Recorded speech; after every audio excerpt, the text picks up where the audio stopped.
protests being exchanged as between them and the chairman. And they have annexed series of correspondences to that effect, which are annexed to the affidavit of Juliana Cherera, but I would leave that to be taken up by Cherera's lawyer, Mr. Apollo Mboya. Now, when they reached Bomas, they were assigned menial responsibilities, as this court has been told. Once again, there were protests, but the commissioners took the firm view that it would be responsible for them to let their infightings be made public for fear of eroding public confidence in IEBC during an election year. And it is for that reason that they chose to handle their differences diplomatically. Madam Chief Justice, these matters are contained in the affidavits. They have further clarified that although they were willing to tolerate corporate governance infractions with equanimity, they were not ready to do that with regards to serious constitutional violations. There is no doubt that they were not involved in the tallying or verification of results at Bomas. The only thing that they would do is that they would be given results sporadically at the absolute discretion of the chairman to read, which they did, sometimes with embarrassing consequences, as were explained by Paul Mwangi in the morning. But they could not stand it any longer, Madam Chief Justice, when they were now being asked to sanction results, and they were not being asked, given information that they needed before they could sanction such results. The four commissioners were quite clear that they had a role to play. And they were quite clear that the results would not be delivered unless and until the winner is proved to have received more than 50 plus 1%. 50% plus 1 of the votes. All they were asking for, Madam Chief Justice, was information that could satisfy them that such constitutional provisions had been complied with. But that was not forthcoming. Instead, their request was construed as an attempt to moderate the results, and that is what they could not stand. Madam Chief Justice and honorable members, at this point, allow me to call Apollo Mboya to come and explain exactly what kind of exchanges ensued earlier on between the four commissioners and the chairman. Thank you very much.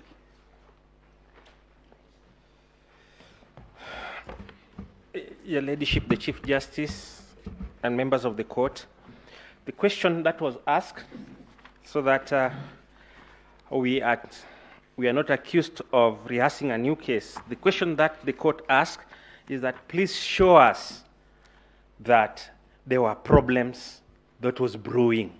That is the question that the Honorable Judge, Justice Lenaola, and the Deputy Chief Justice asked. Yeah, members of the court, if you look at the fifth respondent replying affidavit, Juliana Cherera, annexed JC2 are memos. These memos are way back from April, when the chairman unilaterally caused the reshuffling and transferring of returning officers. And just to read one of 12th April of 2022, the three commissioners, that's Juliana Cherere, Justice Nyangaya, and Francis Wanderi, says as follows, addressing the chairman: we are specifically addressing your direct role in blocking our participation incorporate decisions making on the area of policy and oversight in the context of staff deployment. In that annexure, there are several memos going back up to April. That is almost 4 or 5 months after the commissioners had joined.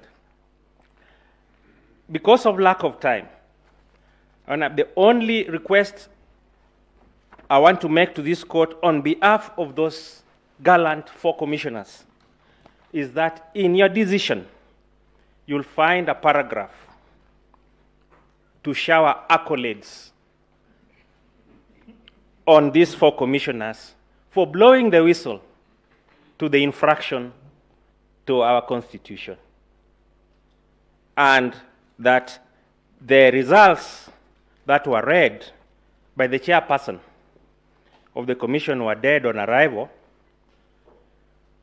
And since we have a self-confessed mortician in our midst, we will appropriately request that the funeral rites for those results that were announced be performed appropriately. I call upon my colleague, Isa Mansour, to take over. Good afternoon, my Lady Chief Justice, the DCJ, and judges of the Supreme Court. I'll very quickly go through the remaining questions asked by the judges. The first one, I think I'll combine them, and I'll just indicate who had asked these questions.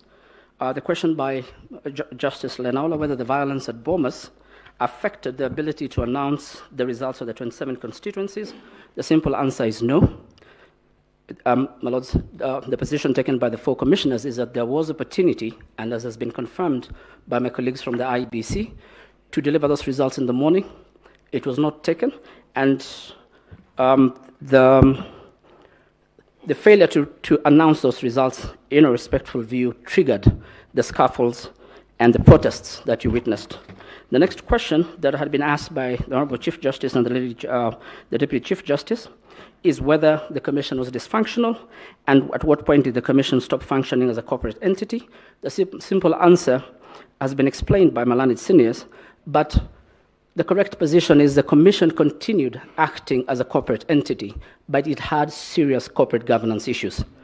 And this is confirmed by the fact that they were able to deliver a general election, they were able to train presiding officers, so the Commission continued working as a corporate entity with the Secretariat and the team behind it, but they had serious corporate governance issues that have played out in the proceedings before this court. The third question that has been asked by the Chief Justice is what steps were taken, and this is, you'll find in the replying affidavit of the Vice Chairperson of the Commission.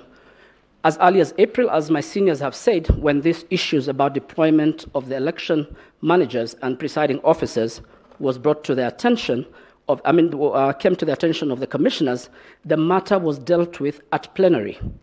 And they wrote to the chairperson objecting and raising those issues and all the other issues, my Lady Chief Justice, that arose in the management of the affairs were dealt at plenary. The only problems you would note in their replying affidavits is that it's only when the chairperson took unilateral decisions in the name of the commission, that's where the problem was. And this is set out in paragraph 8 of the Deputy Vice Chairperson's replying affidavit. You'll have time to look at it. The third question, and this is a question that was not answered, was directed at the IEBC. I waited for that answer, it didn't come. I had posed it the other day. Why was the public display of results stopped? When you look at the replying affidavits of these 4 commissioners, all say the same thing.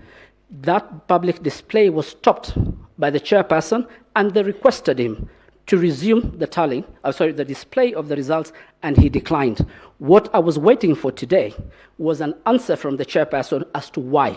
That silence speaks volumes. The last question was the question that was asked by Justice, so that I can finish and give it to, by Justice Smokin Wanjala, Supreme Court Judge. Why were the numbers important, the turnout?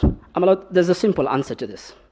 The voter identification is biometric, and where that fails, it's by the kit.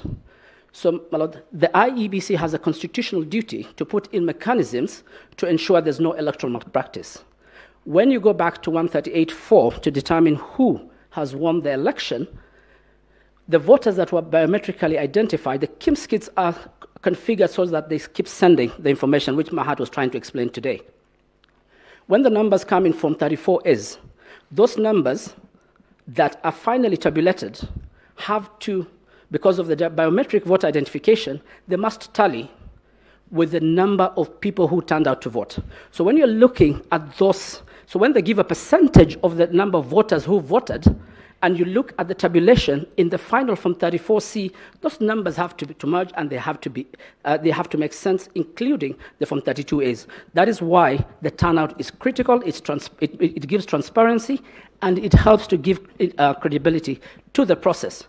And that's why they have to tell the public, you have to know how many people are registered as voters, then you know the percentage of voter turnout, you calculate that, and then you can determine how many votes were cast, how many were rejected. All those numbers, when you compute them, they have to add up. When they don't, my lords, then there's a problem with that election. Thank you, and I think I will cede the ground to Senior Counsel to close it in the next 1 minute.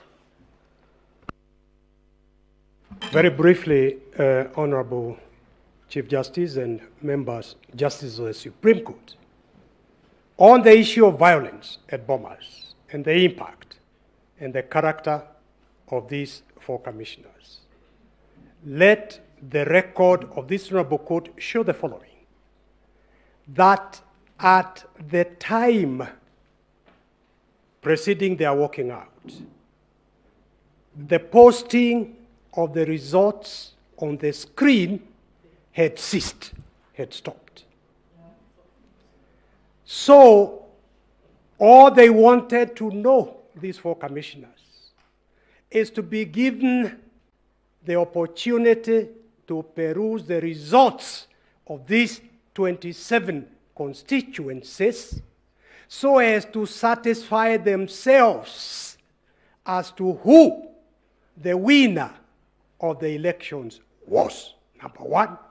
And number 2, whether that winner had reached the constitutional threshold of 50+1. That's all they wanted to know. When that was denied, they had no option but to refuse to be a party to the violation of the Constitution. So as I sit down, let this record of this honorable court show that the results that were announced, the declaration, was not a declaration, just one. That declaration by the chair of the Electoral Commission was not a declaration of the Commission. Therefore, they are the majority, they do not support it, they ask for nullification of that declaration. I thank you.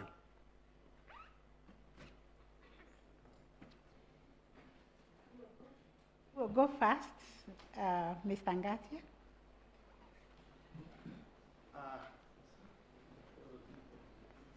Madam CJ, I'll cede ground to the head, who was the former head of the bar, Attorney General, okay. Emeritus. Okay.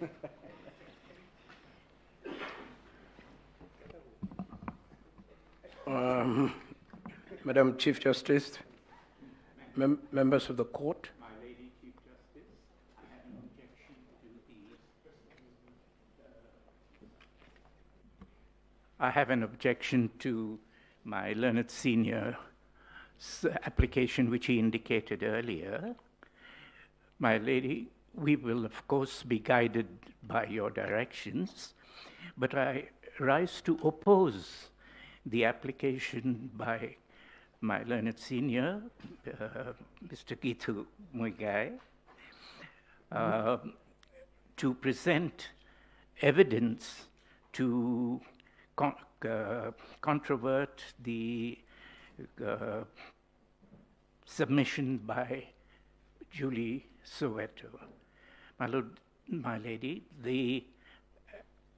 indication was that they'd been taken by surprise and should get a chance to present their view.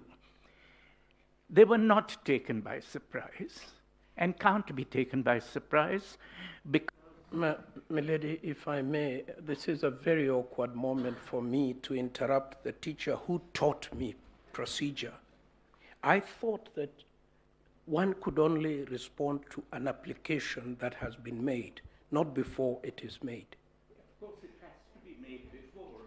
The objection has to be made before. Can I make the application now? No, there's no point to it. He had indicated he was holding the application so that it has been indicated. So my objection is, and his own ground, that he needs to be replying to something that he had never known. That picture was taken from the portal of the IBC. So he's not taken by surprise because it's their own picture on their own portal, and it's still there now as we talk, as we object. But secondly, this is the first time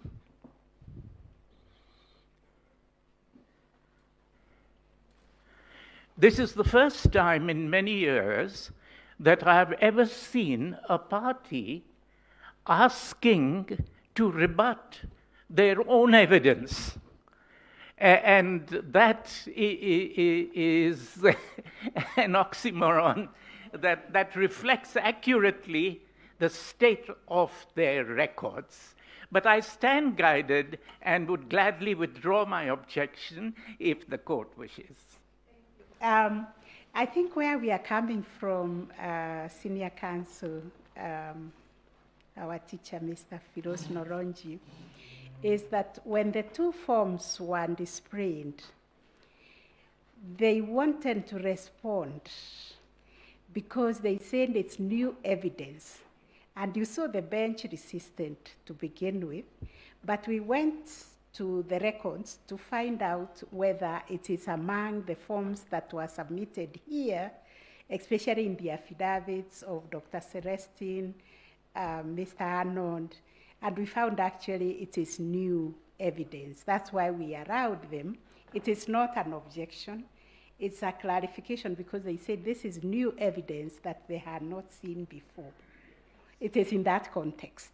Much obliged. Yes, yes. So 5 minutes.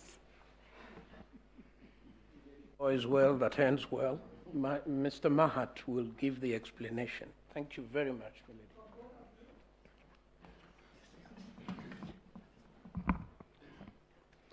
Your Ladyship, Madam Chief Justice, Deputy Chief Justice, and Associate Justice of Supreme Court, I wish to respond to 3 very quick issues that were raised by my learned colleague, Ms. Julie Soweto.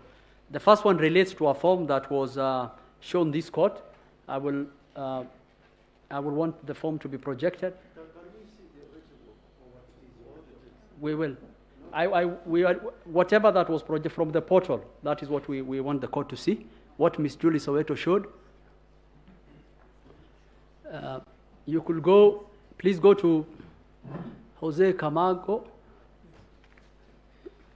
I want to produce to the court the original form 34A. It's okay. Yes, you can see. It's okay.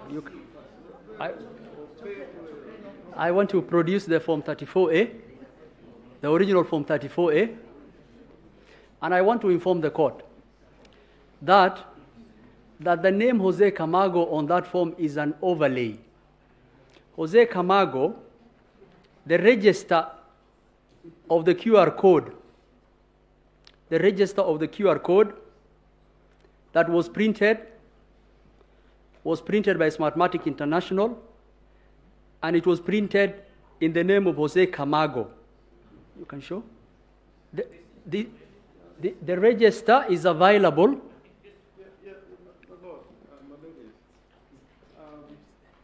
We were very patient the way Mr. Mohammed addressed the court earlier.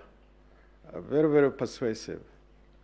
But for good order and not to interfere with his submissions, we kept quiet. And if you look back at the record, a lot of what Mr. Mahat was saying was actually giving evidence. He was talking using the word we. This is how we do it. The trajectory which he is taking, without a witness to tell us the kind of information he's going to give us, is going to put the court in a very difficult position. I think he should transform himself to a witness, and we begin to cross-examine him. Because, and this is very serious, either we practice law the way we understand the law, or anybody can confront the court with any document at any time. I understood Mrs. Soweto to be giving an explanation in response to a question by the court. And similarly, Mr. Mohammed was responding to question by the court. And therefore, he had some latitude. But now we are entering a different universe where he is now going to produce evidence. He is saying how the picture was taken. There is no certificate, and this is electronic evidence accompanied by an original. I think it is very, very dangerous territory. And unless some clarity is given on this matter, it is going to be very difficult to operate from now.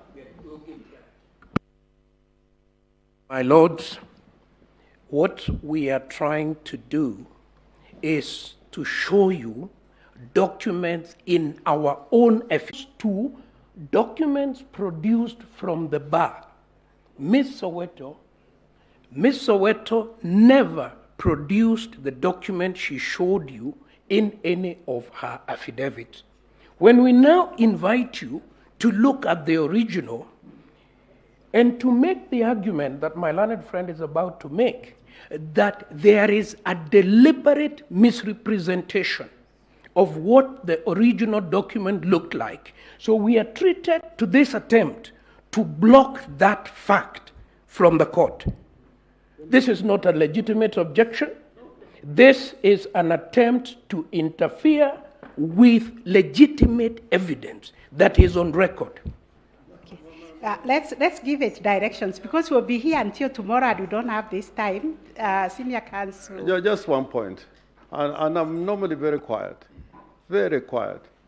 and I continue to be very quiet. But the good professor has misunderstood Ms. Soweto completely. It is not this document which is in question. It's the way the interference is being done. How this document is changed to another document twice or three times.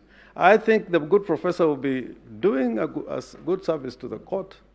And if he is good coming to court with clean hands, he should first of all say, Mrs. Soweto, what Mrs. Soweto showed us today is not in their portal. That is the starting point. Isn't that exactly that is the starting point. Bear with us, Senior Counsel. We've come thus far with a lot of discipline and dignity and respect to the court. The reason why we are here, and you saw, has taken a lot of time to reflect on the application that was made by, I think it started with Mr. Katwa, Keegan, Mr. Kirago, and Mr. Ngatia. We resisted until we established from the pleadings that we have that these are new forms. And indeed, they are entitled to respond to them.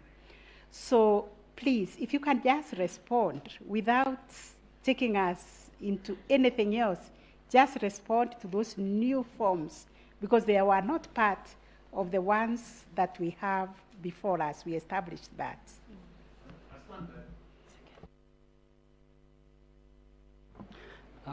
Thank you so much, Madam Chief Justice and members of the court. The difficulty we were facing in thinking about this, an allegation has been made as it relates to this form, and there's an overlay of someone called Mr. Jose Camargo.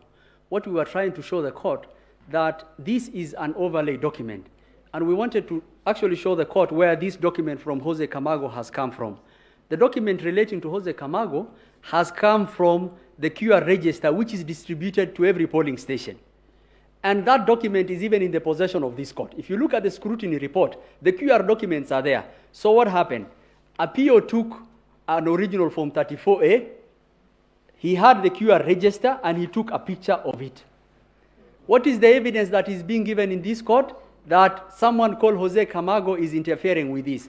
And the point we want to make to this court is that if you look at the scrutiny report and if you look at the QR register, which is in those boxes, you will actually find the name of Jose Camargo on the register that has been printed. We've also produced the original Form 34A. We've come with the receipt.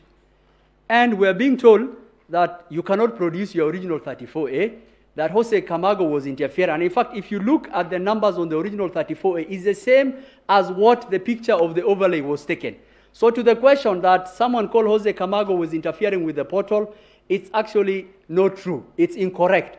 And the attempt to prevent that evidence to the court should actually guide the court that actually that is not true. Why will anyone try to interfere with a portal transmitting, and the result he has is the same as what is in the A and what is in the portal? So to that question, we submit that that is not true, and that is an overlay that someone who has taken the picture. We will give the court the Form 34A to compare with the original 34A with the certified copy that the court has. And in fact, we direct the court to the scrutiny documents. That register of opening and closing the KIM is there, and the name of Jose Camargo for purposes of audit trail is printed in there. Smartmatic, Jose Camargo is printed there. So what has happened? Someone, Apio, took a picture on that one. The next point I want to make is the issue of the KIMs. We've been told there are two KIMs kit, which had the same serial number. And we understood our role to this court to give all the information to the court to make a decision. We admit that those schemes have the same serial number. It was an error that originated at the time of the serialization. But we want to tell the court that those schemes have different IMEI, they have different IP addresses, they have different polling stations, they have different identifiers. And we acknowledge that that is an error that originated relating to those two schemes. But there are other identifiers that can identify those schemes are from our system. And we want to give that information to the court for purposes. Those schemes are on their way to this court. We will give to the registrar of the court for the court to analyze and to look at it. And if you look at those schemes, they transmitted the forms as required in the portal, and the A's also are coming, the original A's we will also give for those three forms. And our role is to give. The issue of transmission has come up. I just want to say this. There were three sets of transmissions at Bomas. One on the forms that has been downloaded, that was running properly. The second one related to the constituencies, that was continuing. The one which had stopped was the one on the tally. And the reason it stopped was, for 3 days, we had only verified 50 arrows.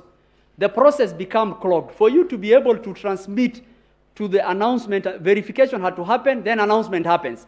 That means that those arrows have to be stopped because verification cannot happen as announcement is happening. We will be running numbers that have not been announced yet. So because of that, and because of the audit, forensic audit that most of the agents were recommending, we had to stop that process to give verification a chance. There was nothing malicious about that. With those few remarks, Your Ladyship, I stand guided. Thank you.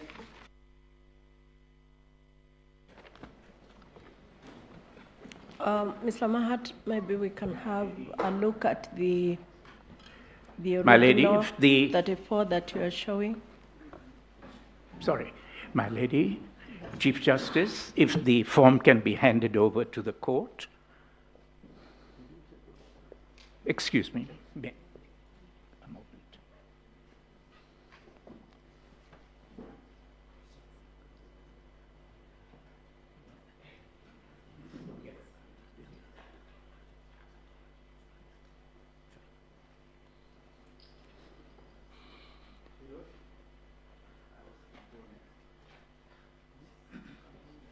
Thank you. Thank you. My lady, my learned friend, Senior Counsel Mulgore, has a comment after the court has seen the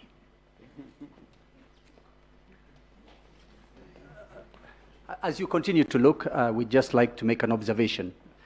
In fact, we are happy that the court receives the document, particularly the Form 34A, and everyone has been quoting Shakespeare and all the rest. I'll just quote some Swahili.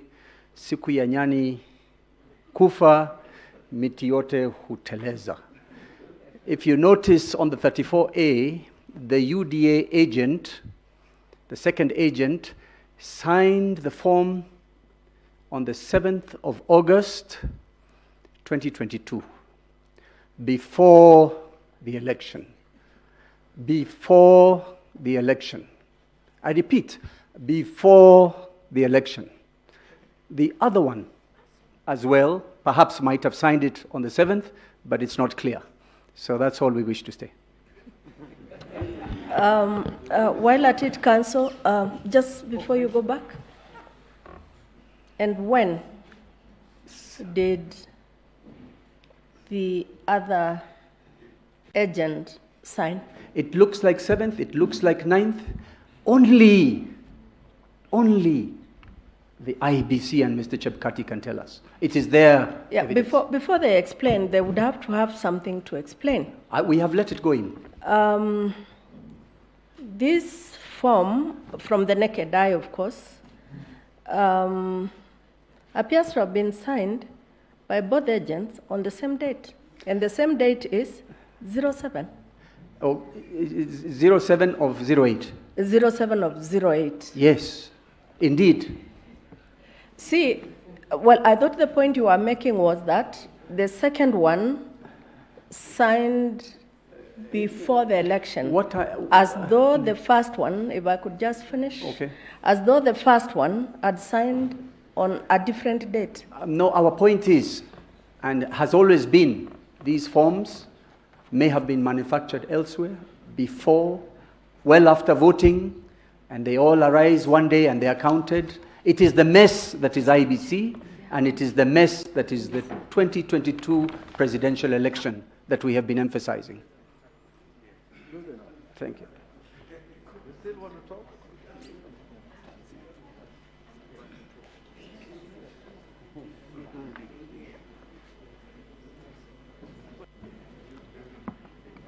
Madam Chief Justice, my client is the one who is likely to suffer most in case these sensational matters are not dealt with effectively. Starting with the date, that is more of drama than reality, is seeing a speck in the other person's eye when the log is in the other person's eye. One of the things I think I ought to place on record is this. The forms that are now in issue have not been pleaded, were not tendered, and since they were not pleaded and they were not tendered, we should not be accused of not having responded to them. Point number 2, both agents have made a legitimate or have made an innocent mistake about the date. And I don't see where the laughter is emanating from. Point number 3, the form itself shows a contrary position to that which was sensationally displayed before this court. The sensational reporting that was made was intended to convey a picture which is to the opposite of what the form now before the court conveys. And that reminds me of that very unfortunate day in 2017 at 9 p.m. that again sensational claims were made about Forms 34B from Mombasa, in particular Shangamwe, made also to this court and which led to a nullification of a presidential contest. Madam CJ, there is also one more thing that concerns my client, because again, it has very prejudicial effect. It is what is definition of the commission. I will spend 1 or 2 minutes defining the various ways commission is defined in the law. Commission is first and foremost defined in Article 88. Commission is also defined. Sorry, if we open the matter now to other things, we will not see an end to this. You were responding to the two forms which were introduced. As new evidence. Yes, please don't go to other things that you are not supposed to, because we will not see an end to this. I still have my time. With respect, even if you have your time. For the governor, even if you have your time. Thank you. Just deal with the two forms. So then, coming back to the forms, my request is this. Please delete from the... yes, the other thing is that the form now before you has security features. The one that was displayed does not have. The one that you have does not have the name of Jose Camargo. The one that was displayed before the court has that name of Jose Camargo.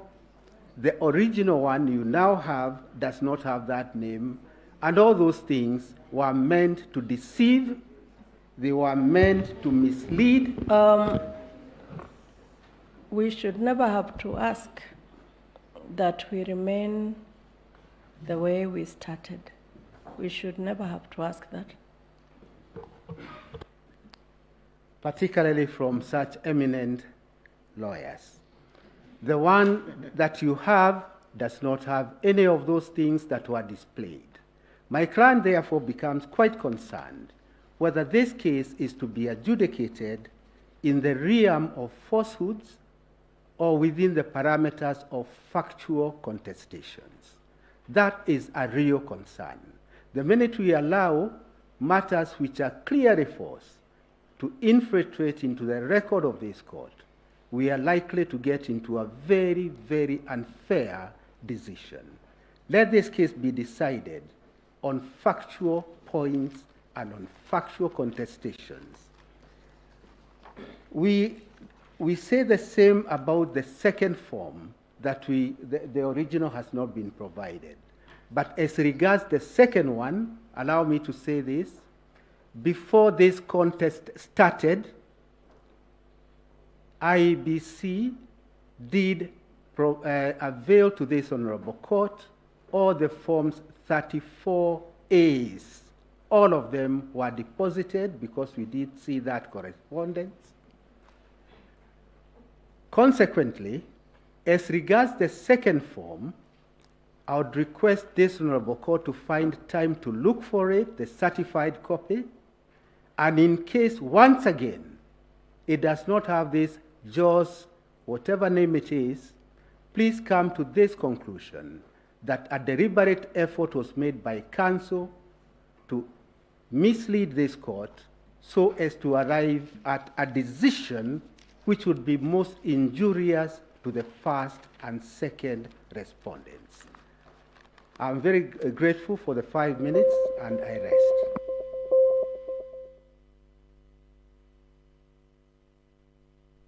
Thank you very much. With your permission, we would like to go to another segment of these proceedings, the last of them, where we'll be considering the report from the scrutiny or the discovery that was undertaken by the court, and I will ask the Honorable Lady Justice Joaquin Dongo to take us through that session. Thank you very much, Madam President Judge.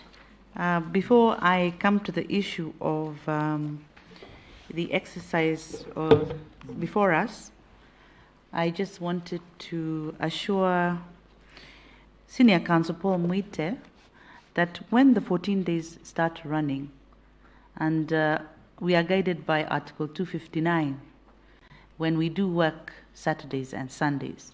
So as soon as the time is triggered, in fact, the judges are working all the time. You're the ones who get to go home and rest. When you rest, we go and we continue to work. Thank you very much. So just before we proceed with the next session, it was just a summary of the order that we gave to parties and the rationale for those orders. We received 3 applications from 3 parties, from the Youth Advocacy Africa. We received an application from Khelef Khalifa, and we also received an application by Raila Odinga and Martha Karua, in which we were asked, the press was sought to undertake scrutiny and access to certain information. After we looked at the applications and the prayers, we then looked at the pleadings and the affidavits to ensure that the prayers matched with the pleadings and the affidavits that have been filed by the petitioners. As you will recall, the court then determined the issues which we will determine, and that also helped us set out the orders for scrutiny, so that our orders were set out based on the pleadings, the affidavits, the issues for determination. But further to that, we also did say in the body of our order that we would not encourage a fishing expedition, and that the request needed to be specific, and that given the 14-day timeline, the court would only allow reasonable, practical, and helpful orders. We also acknowledged that under Section 12 of the Supreme Court Act, the IEBC has already submitted all the Form 34As, and therefore they could be accessed in the court. We also stated that some other issues, some other things that had been requested for in the prayers are in the public domain, and that parties could then get those. We did note that some of the requests or the prayers were unrealistic. Some of them were general and vague. Some of them involved parties that were not enjoined to be before us. And therefore, we granted orders not based on prayers, but based on what we assessed that the court needed to look at in terms of all those criteria that I have set out. And therefore, the exercise that was conducted under the hand of the registrar followed strictly the orders which were given under the hand of this court using that criteria. I think that is a fair summary. Madam Judge President, I will stop there. Thank you. I think an exercise was carried out, a very rigorous exercise led by our registrar. Indeed, these are people who had not slept for 24 hours working to carry out this exercise of ensuring that there is compliance with the orders of this court. Our staff actually spent a night here. They had to shower somewhere here and continue working yesterday morning. So the report has been shared with Council online, and because the parties who are involved in the requests for the discovery is the main petitioner, the Youth for Advocacy, and the petitioner Karif. We have decided to allocate each one of you 15 minutes to submit on any issues you like us to take note of in the report. That is the main petitioner, 15 minutes. Youth Advocacy for Africa, 15 minutes. Karifa, 15 minutes. Then we will have IMBC, 15 minutes. And because the first respondent is also affected by what is being discussed in the report, we also agreed to give them 15 minutes.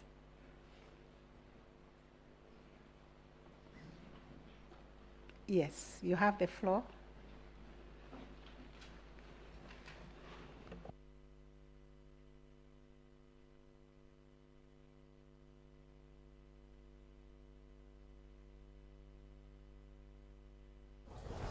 Thank you very much, Your Ladyships and my Lord. I'll be as quick as possible, and I would like to indicate that I will share the time with my colleague Jackson Awele, who will deal with what happened at Forodha, while I will deal with everything that happened at IBC Anniversary Towers. The report the court has given runs into 178 pages, but we worked overnight to provide written observations to the court, which we filed this morning, and so all parties are actually aware of whatever it is the first and second respondents, petitioners have observed. Very quickly, IBC confirmed that the RTS, the results transmission system, runs on 8 servers, of which one is a virtual server. Counsel? Yes? You say you filed something? Yes, we filed written observations with court, and we have a few copies.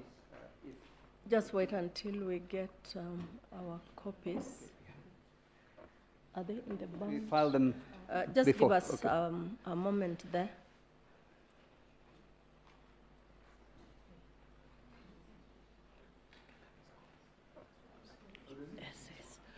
If you say you have extra copies, you could give us, yes, so as to save on time.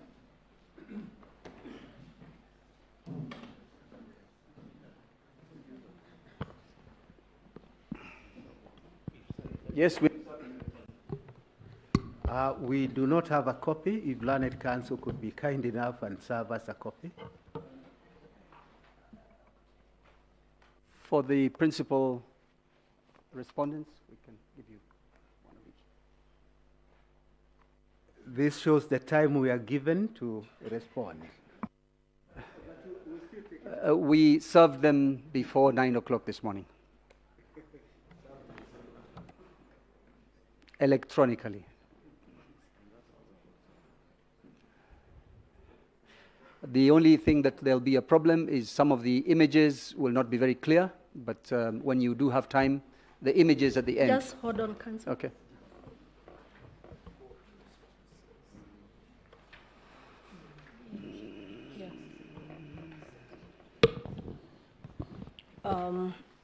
You could start. Yes, Jackson, you could also perhaps upload it so that those who don't have a copy can see where we're reading. I'll go to the first observation on page 2, summarize the first paragraph. IBC confirmed that the results transmission system runs on 8 servers, of which 1 is a virtual server, and the 7 are Docker containers, which is a server within a server. The IBC denied agents access to the Docker servers. We were therefore unable to proceed further with that exercise. Paragraph 2. The Counsel again. Yes. The copies you've given us are not filed. They're not filed, the electronic ones are filed. I anticipated having to provide 1 or 2 people with copies, but the electronic ones are filed, very clear. We have a receipt. Yeah. It's all right. Okay. Counsel, I think we had already given directions that we expect oral submissions.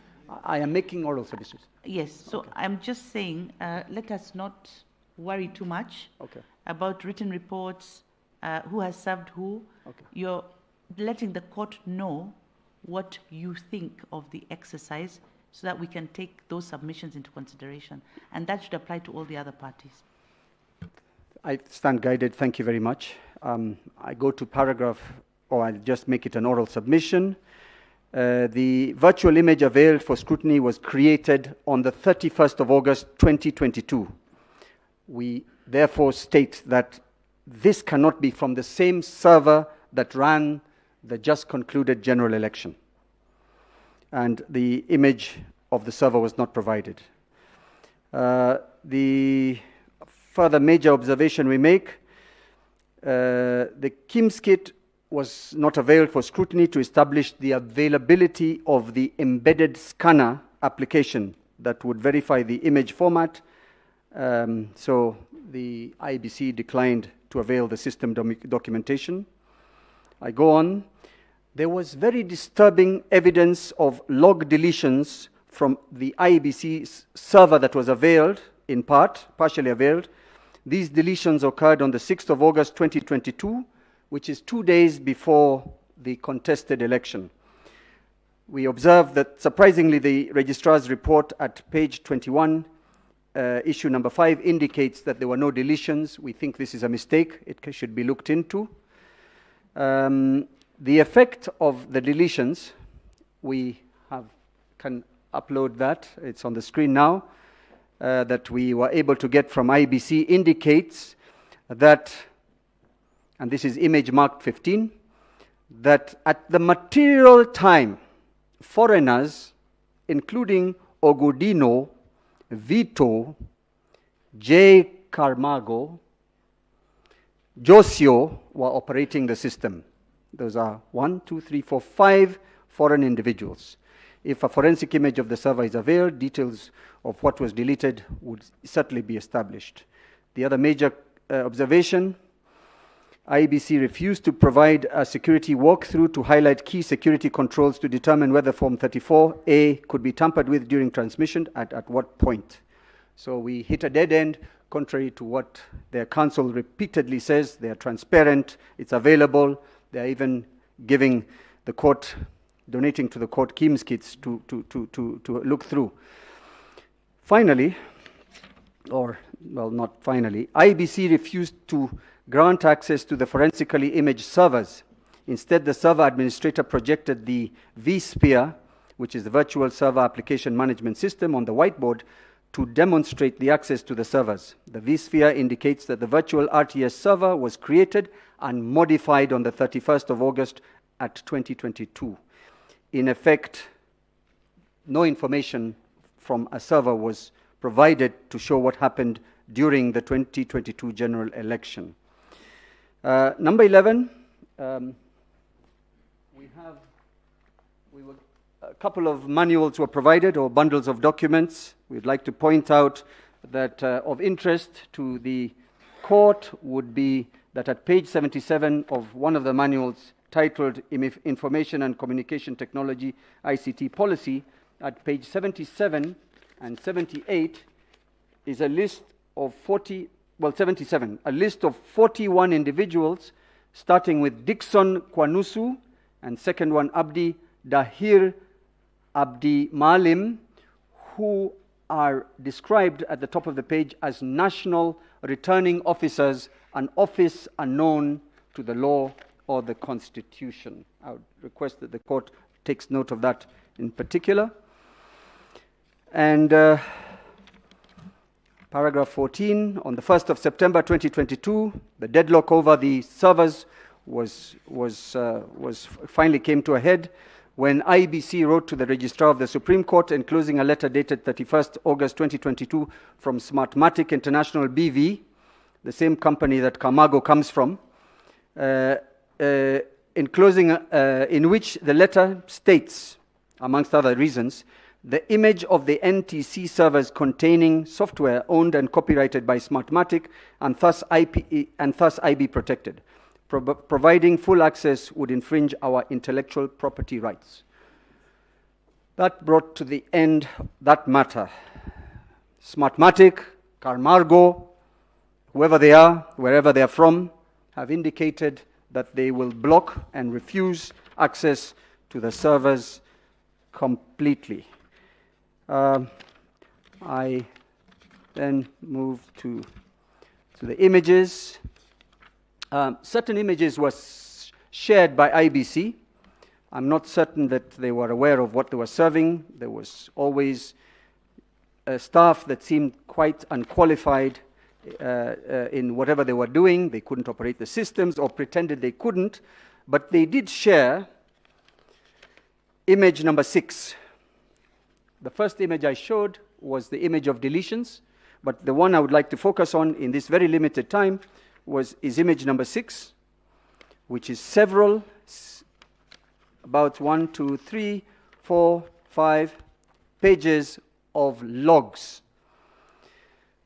The logs are from the RTS server, results transmission system, on various days leading up to and after the election date of the 9th. In particular, 15th July 2022 to the 16th of August 2022.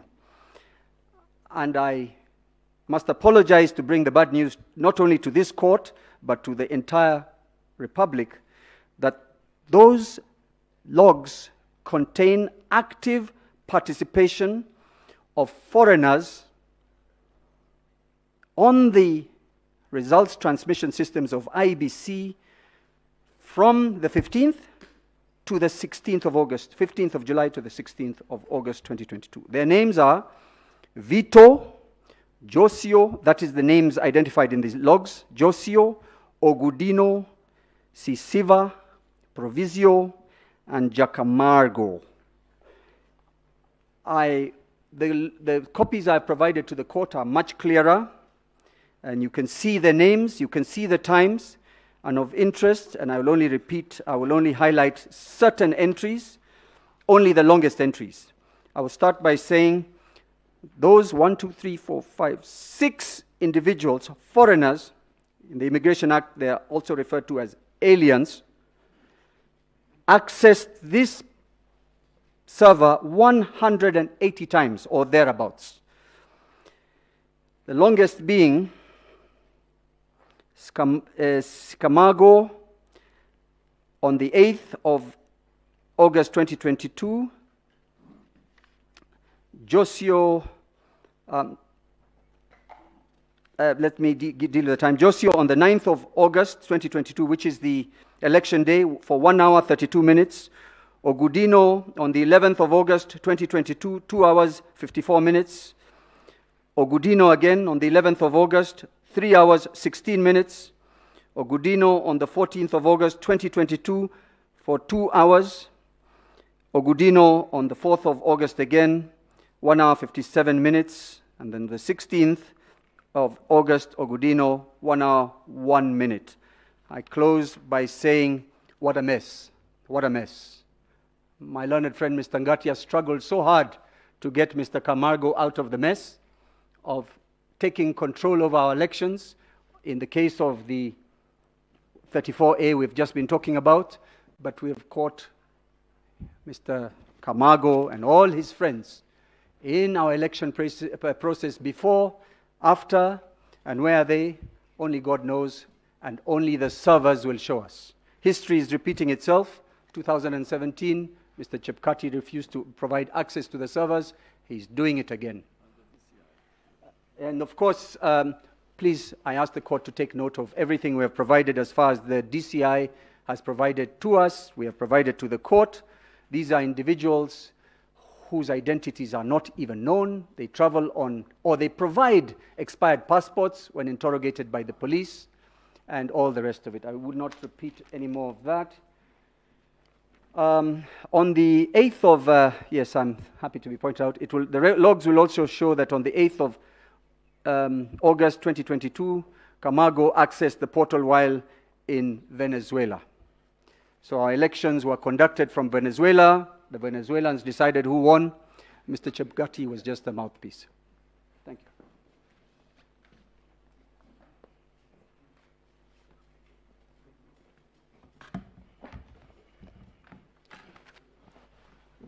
My Lady the Chief Justice, my Lady the Deputy Chief Justice, my lords, my ladies, in the remaining few minutes, permit me to take you through our report from the scrutiny exercise carried out at Forodha. And my lord, I'd like to very quickly just highlight sequentially in the order in which the ruling was made. Did we get your name for record purposes? My apologies once again. Jackson Awele is my name, my lady. My lady, in the order in which the ruling was given, order number 5 granted the applicants inspection, scrutiny, and recount in respect of 45 polling stations. There were about 16 polling centers, and within them we had 45 polling stations. Now, in conducting the exercise, our focus was on qualitative aspects of the results and the electoral materials that were deposited in the ballot boxes. And one of the things, if I may start from where Mr. Mahat left from, that we were looking out for were the QR codes of the KIMS kit in tamper-proof envelopes and KIMS validation form 44 in tamper-proof envelopes. My learned friend, Mr. Mahat, has urged you to go through the scrutiny report, and that in that report you will find information and evidence about the QR codes of all the KIMS kits and in respect of the ballot boxes that were submitted to you. We hate to submit to you, my lords and my ladies, that in your report you will only find one QR code and one KIMS validation form 44 that was submitted or that was found in the ballot boxes that were submitted for scrutiny out of the 45 polling stations that we scrutinized. Of all the other ballot boxes, the QR code of KIMS kits in tamper-proof envelopes and the KIMS validation forms, form 44 in tamper-proof envelopes were missing. The question is, where were they? In light of Ms. Soweto's submissions, your guess is as good as mine. We also looked for the pasted carbon copy of Form 34A in the ballot box, and in all the forms, or rather the ballot boxes, we did, or rather the book 2 of Form 34A was only found in 27 out of, were not found in 27 out of 45 polling stations. And as a matter of fact, my lords and my ladies, if I had time, I would go through the list, but this represents 50% of the ballot boxes that were submitted to us for scrutiny, missing book 2 of Form 34A. Now, in Vita Primary School, the other electoral material that we looked for was the Form 32A that evidenced voting by using the manual register. In Vita Primary School, Station 7 of 7, 232 people we noted voted using the manual register, and no Form 32A was submitted in respect of those votes. In Vita Primary Polling Station 1 of 7, 260 people voted using the manual register. No Form 32A was availed to verify that indeed the authorizations that the IEBC stated should be given before voting by manual register were indeed given. Finally, my lords and my ladies, in respect of the Form 34A, the carbon copy of the result that went out, my time has run out, my lord. If I may just make that point in 1 minute, with your kind permission. We noted that in the 27 polling stations, in the 27 polling stations that we noted did not have book 2 of Form 34A, they also did not return the carbon copy of the actual results emanating from those polling stations in the ballot box. In other words, the results or the ballot papers in those ballot boxes could not be verified with the carbon copy of the original Form 34A that was used to declare the results in respect of those polling stations in these presidential elections. For those and all the submissions made by my learned seniors and Mr. Murgo, my Lord, I thank you for your time and pray that the petition be allowed to spread.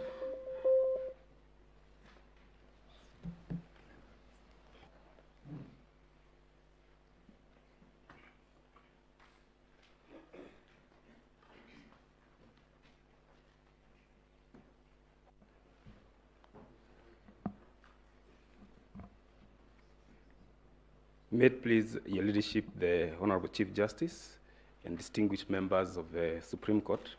My name is Njomo. I do appear for the third petitioner, who was originally petition number 2 before in the consolidated petition.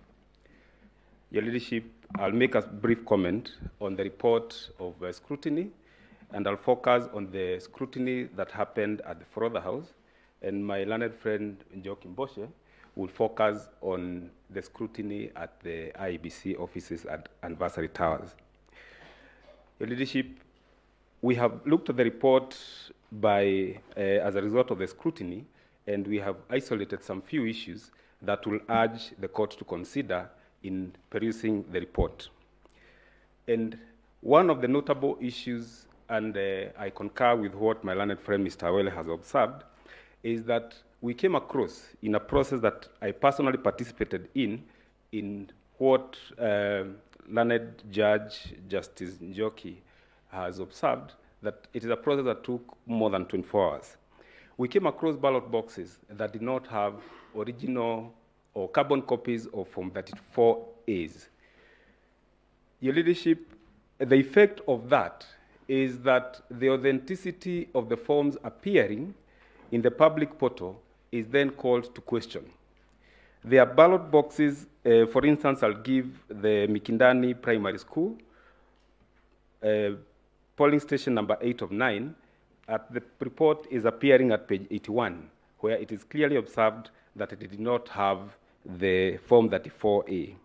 We also have another polling station, that is Chepkulung Primary School, 3 of 3, that did not have the Form 34A in the box. So that then the question arises, where is the source, or what is the authenticity of the Form 34A that is displayed in the portal? Because there's nothing to compare with as required by the regulation. Another notable issue that we came across, your leadership, is that there were ballot boxes that did not have seals matching what is recorded in the polling station diary. My lady, what happens is that at the close of polling, one is required to record the seals that are then affixed on the ballot boxes when they are closed. So that the record of the ballot seals as appearing in the polling station diary, when they don't match what is actually presented to the court at the point of scrutiny, that raises eyebrows. Because it happened in one primary school, you note your leadership from the report. At page 53, Majengo Primary School, it's observed that in the report that all the serial numbers had been altered. The effect of this, your leadership, is that we cannot then be sure at what point is the ballot box opened, so that those seals that were affixed at the close of the polling were changed. Alteration of seals is a serious breach of the regulations that govern elections. Your leadership, another observation we made on the broken seals is with respect to Keheo Primary School in a constituency called Ojorok in Nyandarua County. What the report by the registrar of this Supreme Court notes is that the aperture, this is where the ballot paper is slotted in, putting in the box, had a seal that had been replaced.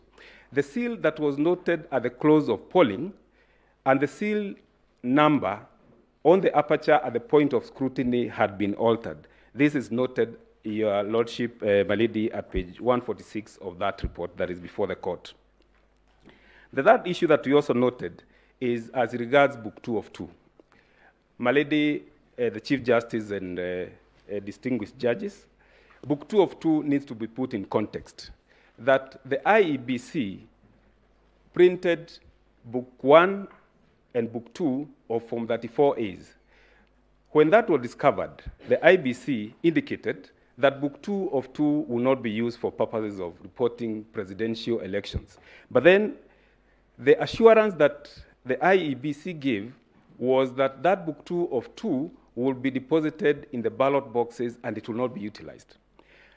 Unfortunately, at the point of scrutiny, there were 27 polling stations from the 45, or rather 47 that were to be scrutinized that did not have Book 2 of 2.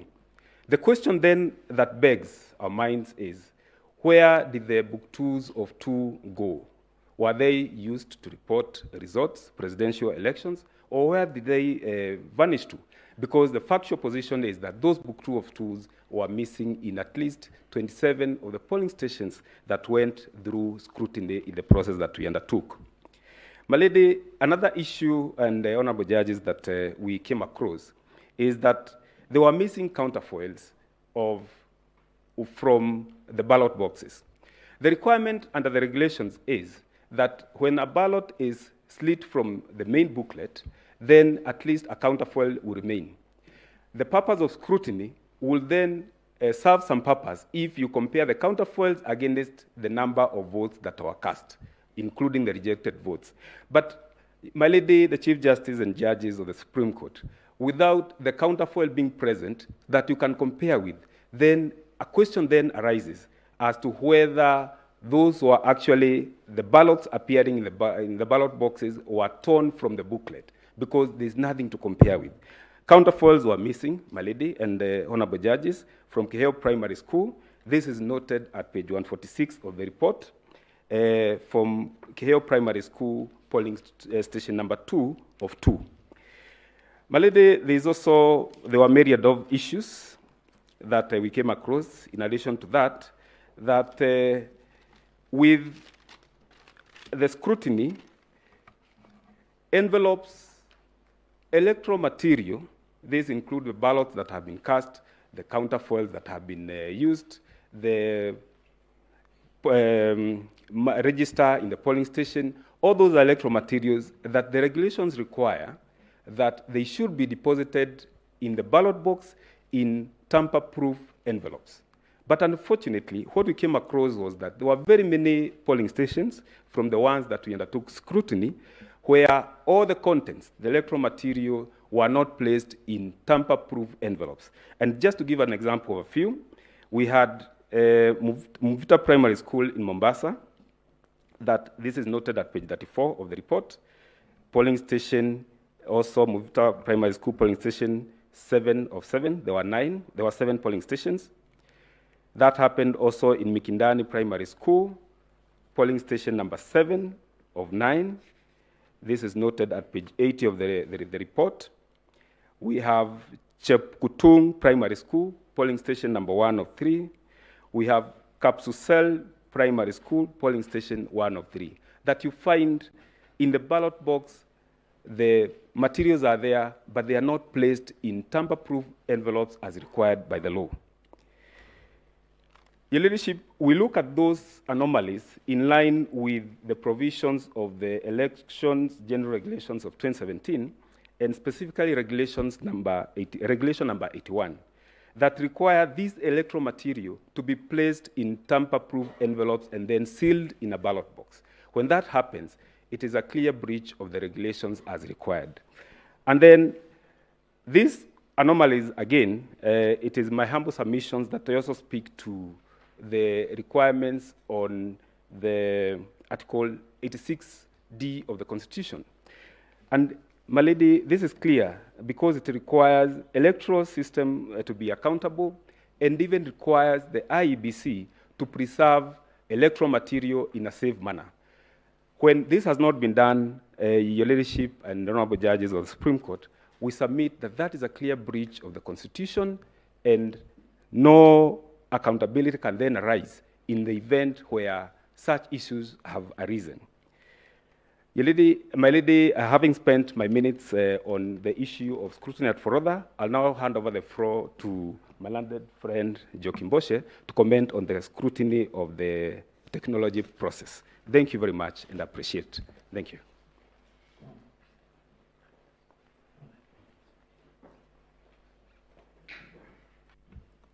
My Lady, the Chief Justice, honorable judges of the Supreme Court, I noticed that the time was still running as I was walking here.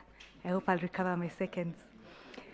As my learned brother has indicated, I'll be going through briefly what happened at Anniversary Towers. Just to add that, my lady, we have already seen the gaps from what my brother, Mr. Njomo, has said.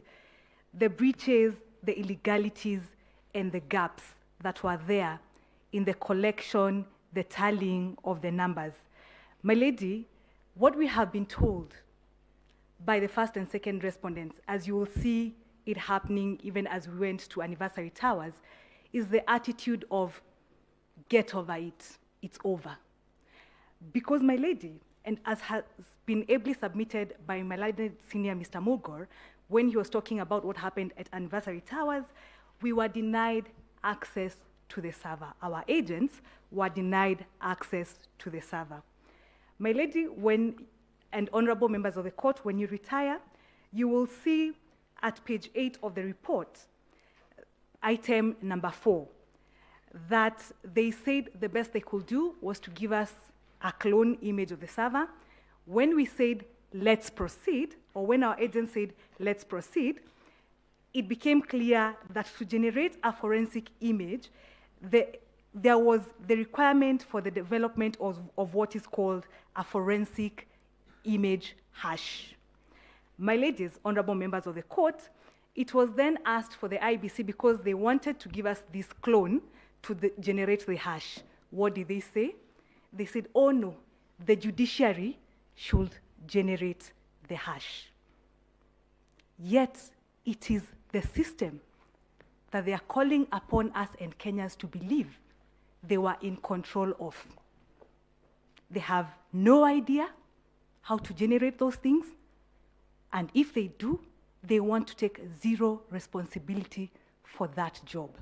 And that is why, contrary to the requirements of the Constitution, the IEBC abrogated their duty to conduct the IT component of the election and gave it entirely to Smartmatic. And that is why Smartmatic wrote a letter further to the directions of this court, that letter was served upon our firm yesterday. And the letter is dated 31st August. On the right, and this letter should be before this court because it is addressed to the registrar. So I expect Judge, honorable members of this court, that it's before you. Clearly, it shows it is from Amsterdam. And it says that they will not give us access to the servers because it infringes on their intellectual property. What Mr. Macharia called today, the question of what happens to our data? We cannot even verify the election, contrary to the requirements of the Constitution that it should be verifiable. When the Honorable Court gives orders for scrutiny, Smartmatic says they cannot give us that access. We have set it out. It's set out in the report that has been placed before this court, and the letter is there to confirm. What they then go ahead and do is to amend the orders of this court. And my ladies will see when you read that letter that they say that instead, they would like to recommend that the IEBC makes available, and they say the documents that they want IEBC to give us, including some system logs, which, as Mr. Mulgore has indicated, not all those system logs were provided anyway. And the ones that were provided, we saw who had access. Our agents did indicate that when we asked, because this becomes very important on the question of access, and that's why the logs become important as well, when we asked, as the court had directed in its ruling, order number 1, that we get a password policy, they said no, it will infringe on the security. And that becomes extremely important in terms of knowing who had access to those servers, in terms of confirming the the code or the policy on change of passwords. They refused to give that information. Again, IBC refused to give us information with respect to the RTS, Results Transformation Systems. Yet they want us to come here and believe what they're telling us with regards to the contents of the portal. Yet in their own Gazette notices, as you will find, there were some points where there was human intervention, and that is why they are unable to explain to this court, which we asked them to do and they were unable to do, to explain how the JPEG photos, my ladies, 2 more minutes? Thank you.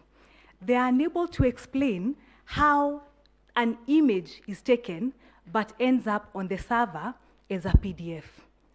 In their own Gazette notice of 3rd August, which is part of our evidence, the petitioner in 002, they said that in some certain areas, returning officers will be allowed to take photos using their phones and transmit the same to the tallying center. So how then is it that all the photos on the portal are in PDF, and yet they refused, they declined and dishonored this court's order to give us information on the results transmission system? My ladies, my lords will find, when you look at the report that has been submitted, page 11, the judiciary report, that they refused to comply with orders number 1, they refused to comply with orders number 4, they partly complied with order number 3 and number 4. Honorable members of this court, the ICT scrutiny was anchored on those 4 orders. They therefore failed to comply. They refused to open the server. Smartmatic wrote, and to the best of what they could tell us, in addition to amending the judgment, they also say at the very end that even citizens all over the world had full access of these tally reports and were able to add the results, telling Kenyans, we have no additional claim of that information. We can tally like everybody else. It is our humble submission that IBC abrogated their duty. IBC was not in charge in terms of the technical component, and that is why my brother Willis said they played picky, ponky eventually to determine who won the election. Kenya's electoral processes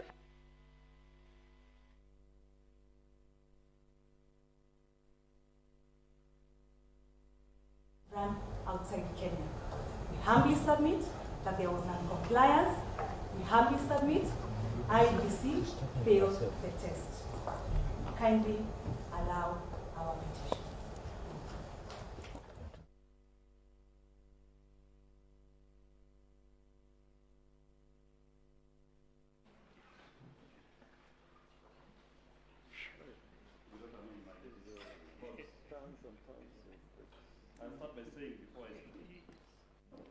Before I start, we were served with a letter just for housekeeping purposes. We were served a letter that my learned friend has referred to from Smartmatic. It was addressed to the registrar of this court. So for parity of arms, we will wish to also make reference to that letter as we submit. First thing, I must say this. IBC, in the report by the registrar, I'll start from page 17. You know, the registrar says, forensically captured, compliance task, forensically captured image of the server holding form 34C, not provided. We move quickly to page 21. Virtual server image. All agents were interested in knowing the virtual server creation date. It was established that both the creation and modified date for the image was 31st August 2022, though the technical team at IBC could not locate the correct data store for the image. Very important. Page 22. The agent requested IBC to provide certified copies of penetration tests conducted before and during the election. ICT director and IBC advocate provided certified penetration tests conducted before the election. IBC advocate informed the applicants that IBC did not carry out penetration tests during the election period, citing penetration tests are not conducted during the election. That is very important, and I asked the court to find out why it's important to conduct penetration tests. At page 24, It was asked, it was noted that the containers running in the virtual machine are actual computers. IEBC declined to share further details on the containers. Ask your expert why they refused, and they'll tell you. At page 25, what was the IEBC password policy on the server? The response, captured by the registrar.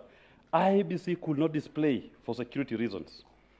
Number 31, the agent wanted to know why the user says logs in from server 192.168.95.64.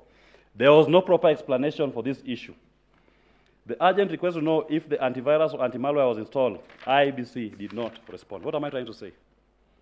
Just even from the basic information that was provided to the agents for the scrutiny, IEBC successfully exposed how vulnerable our system was.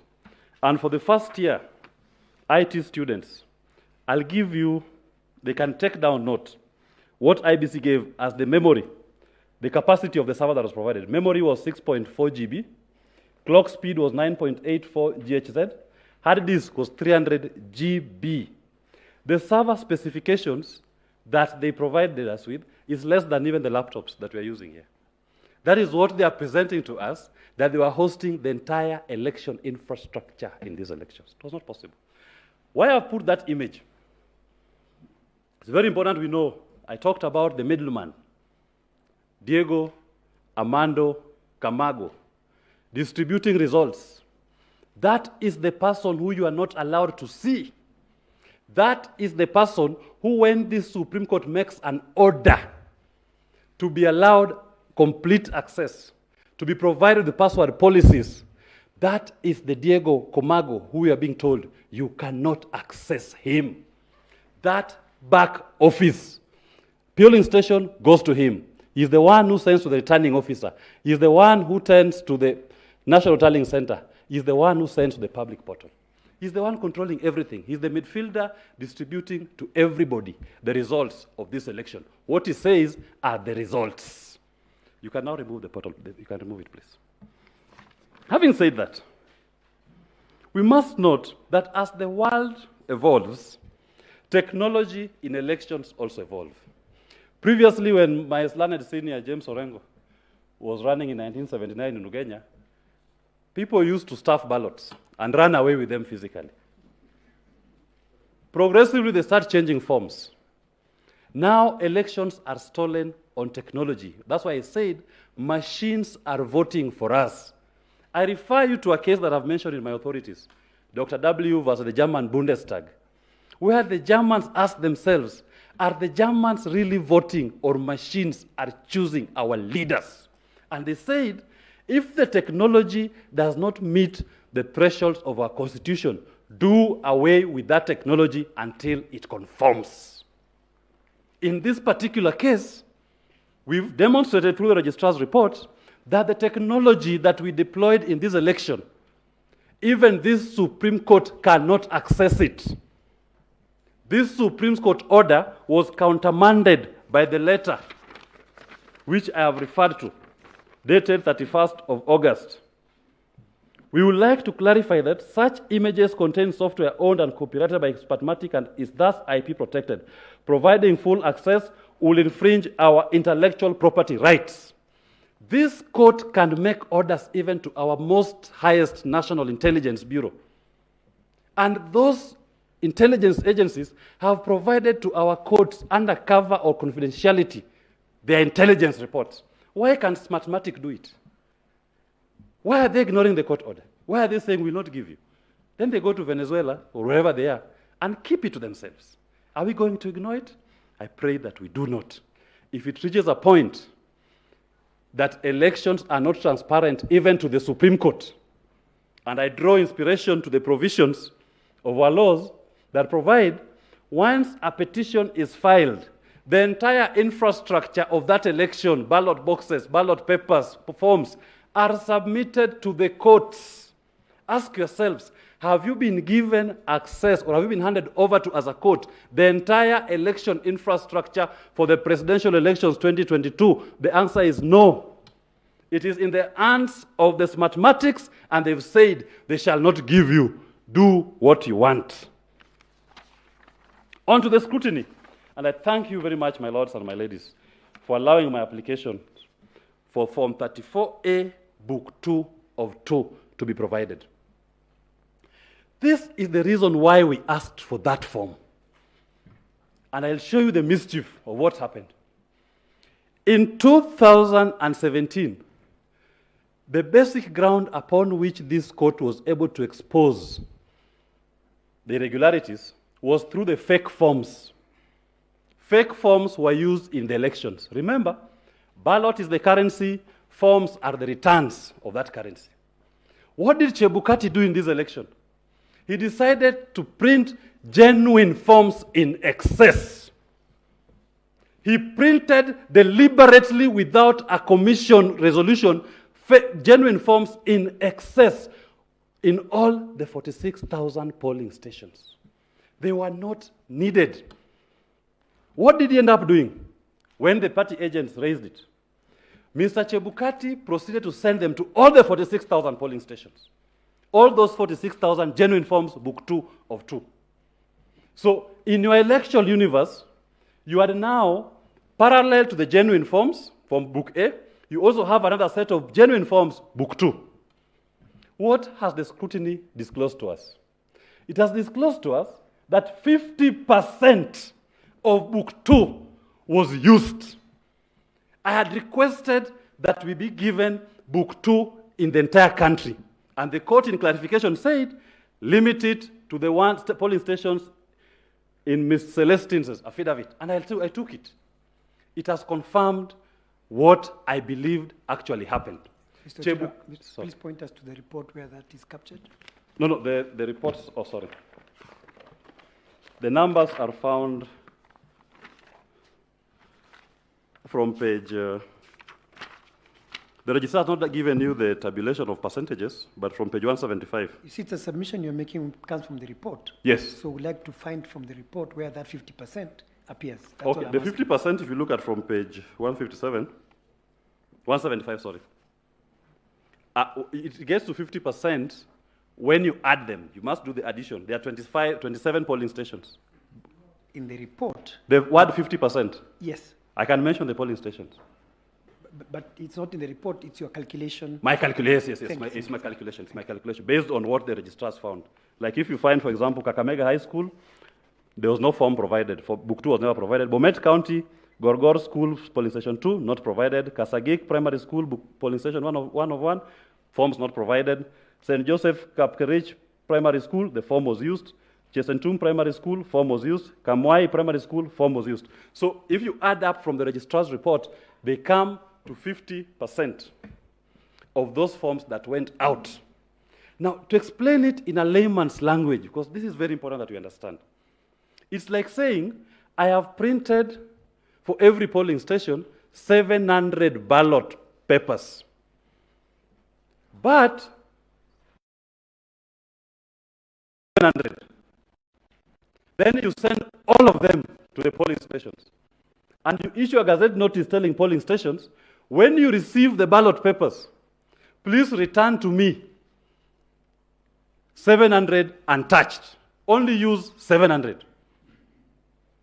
What do the polling presiding officers do when they receive these ballot papers? They decide to liberally use them. So that when you go out to find out where the mischief is, the system is muddled. He has thrown at you so many ballot papers, you cannot know the genuine and the fake. Mr. Chebukati single-handedly directed Book 34(2) of 2 to be printed. And Book 2 of 2 having been printed, it went out to the stations. The Gazette notice required it not to be used. It was used, and the registrar's reform has confirmed.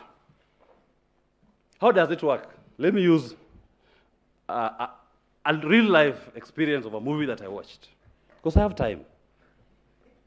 It's called The Italian Job. Once they conclude,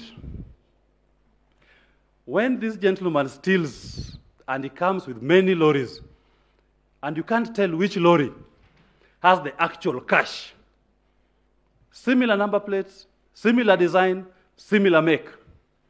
So it's meant to confuse you, don't know which is the actual track that has the money. In simple terms, if I steal money on this table, I steal 1 million, I throw 200,000, all of you scramble for it, and I walk out with 800,000, leaving all of you scrambling for the 200,000. You'll never know the magnitude of what I have done. That is the magnitude of Book 2 of 2 in our elections. The best example before I cede my time to the court. If you've watched The Wolf, it's called The Wolf of Wall Street. When the star player, at the point of blowing it all up, throws money at everybody because he has now made his ultimate loot. He throws money at everybody, and no one can tell what actually transpired. That is what happened with Book 2 of 2 in our elections. That when you start questioning, when you start tracing, you will only be meeting genuine forms. In 2017, when we were questioning, we were meeting fake forms.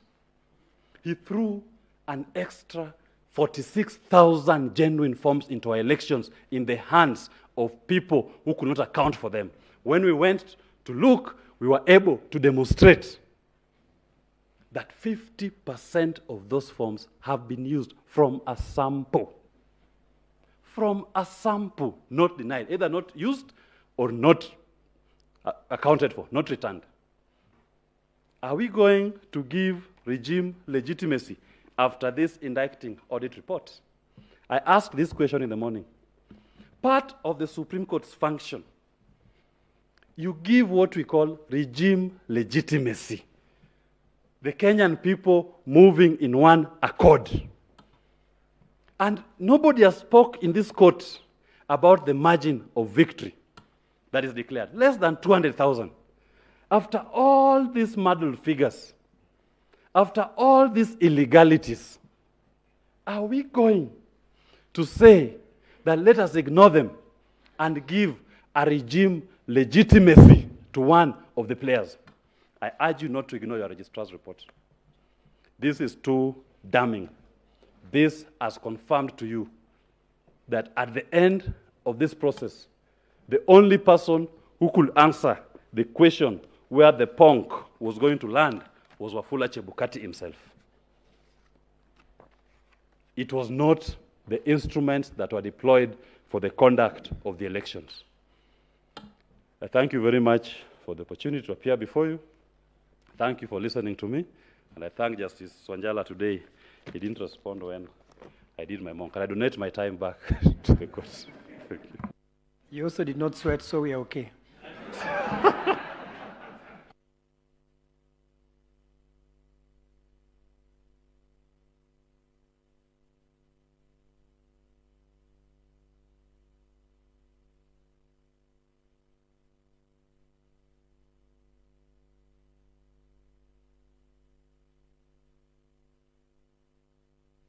IBC.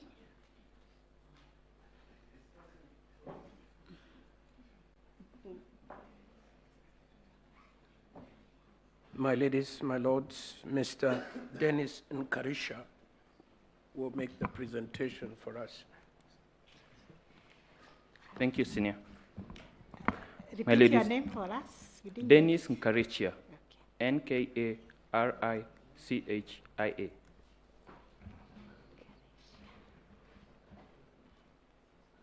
If I may proceed, my lady. Yes, please. I would like to refer the court only to 2 documents generated by the registrar.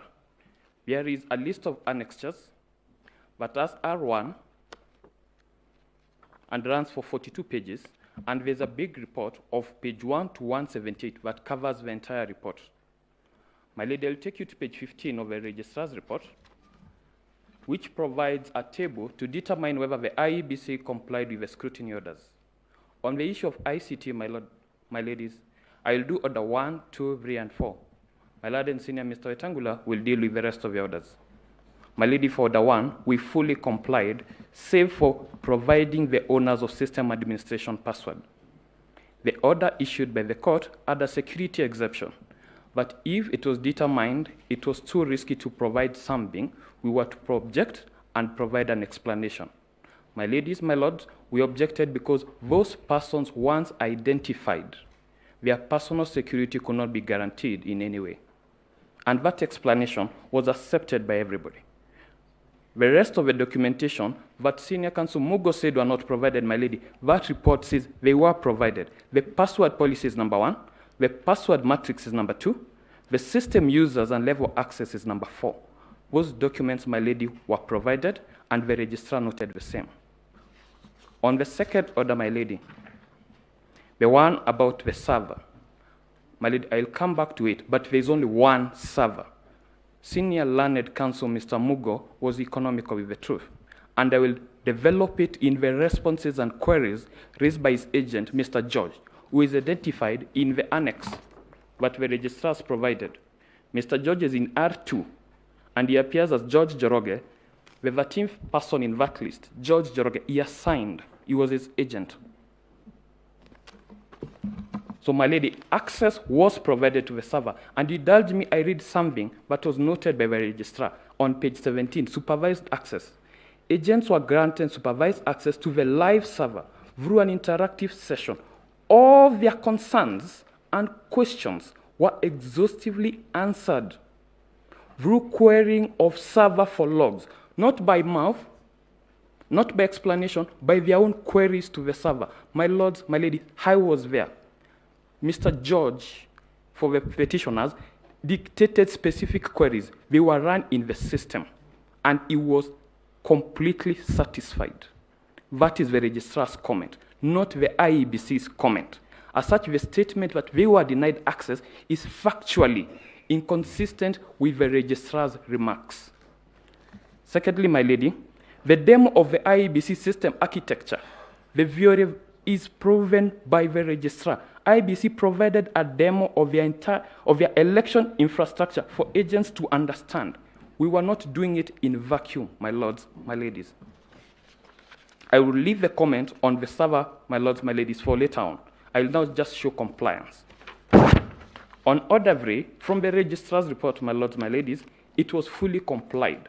You can look at the remarks by the registrar, and it says provided.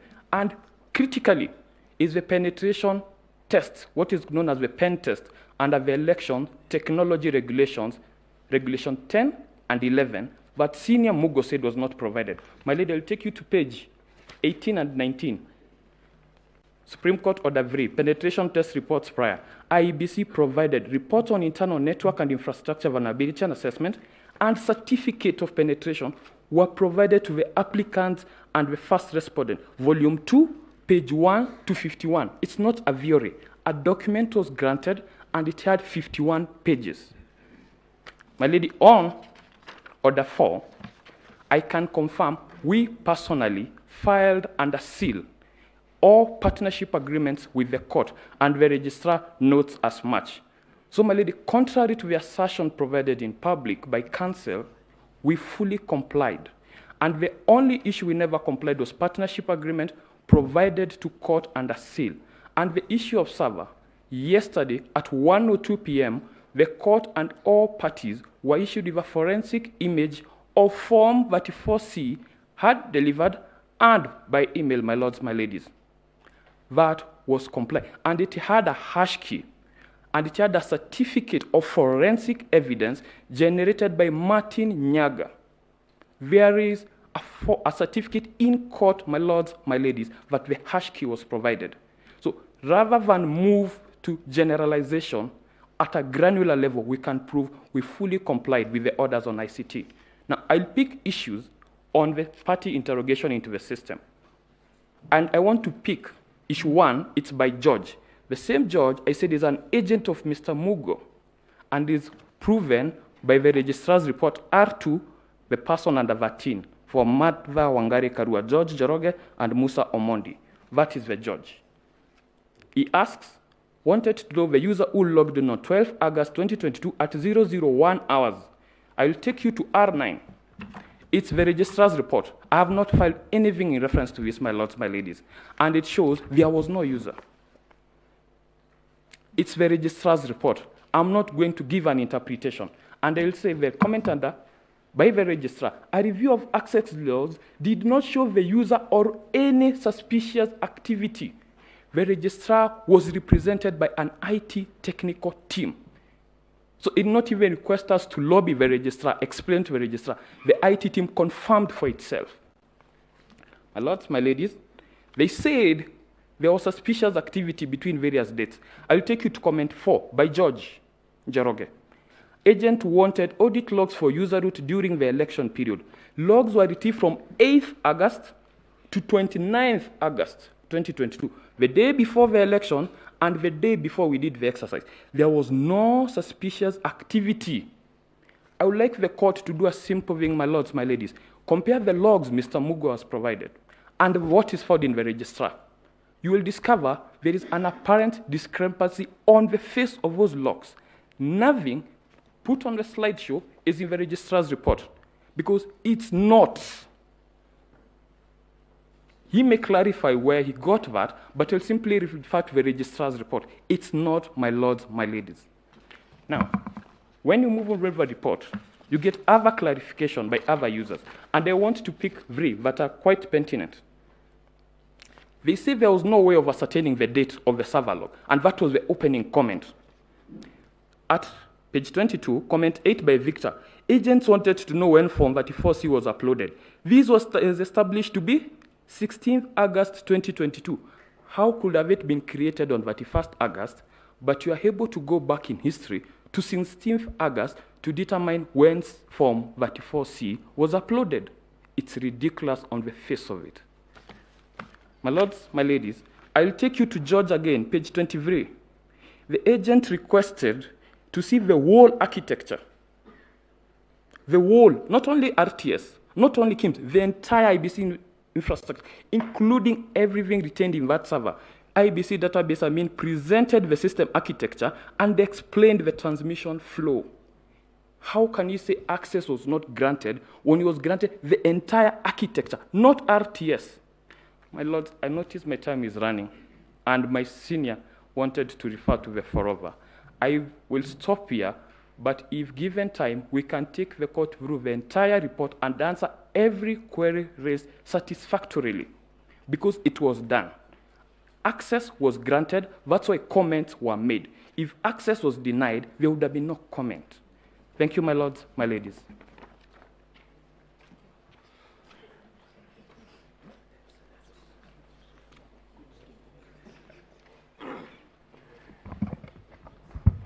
If it may please you, the Honorable the Chief Justice, the Deputy Chief Justice, and other distinguished members of the Supreme Court. My name is Emmanuel Wetangula. I'll be presenting our observations on behalf of IEBC with regard to the scrutiny and the recount that took place on the 31st and yesterday, my Lord. First and foremost, I'd like to thank members of the judiciary who took part in this exercise. It's the most tedious and laborious jobs, and not the most, and most people actually opted to run away. And even in the submissions which I'm about to make before the court today, it will be quite notable that none of my colleagues have addressed the pertinent issue. All the results in the boxes matched the results that have been declared by IEBC and the results that were used to declare the President under Article 138.10. My Lord, I'll simply give one example. The application for scrutiny was given by the petitioners, and they identified the stations that they wanted. If this was to be a sample of the entire election, the report bears out the fact that out of the 45 polling stations that were counted, there was no variance of results in the 40 stations, 40 of the polling stations. The report clearly shows that there is no variance of the results with that which was contained in Form 34A. But most importantly, my lady and my lords, there were slight errors which will arise, and it always arises in every election. It's typical to human error. And even to point out this fact, my lord, I was reading the report that was prepared by the Honorable Deputy Registrar. It also has a slight error.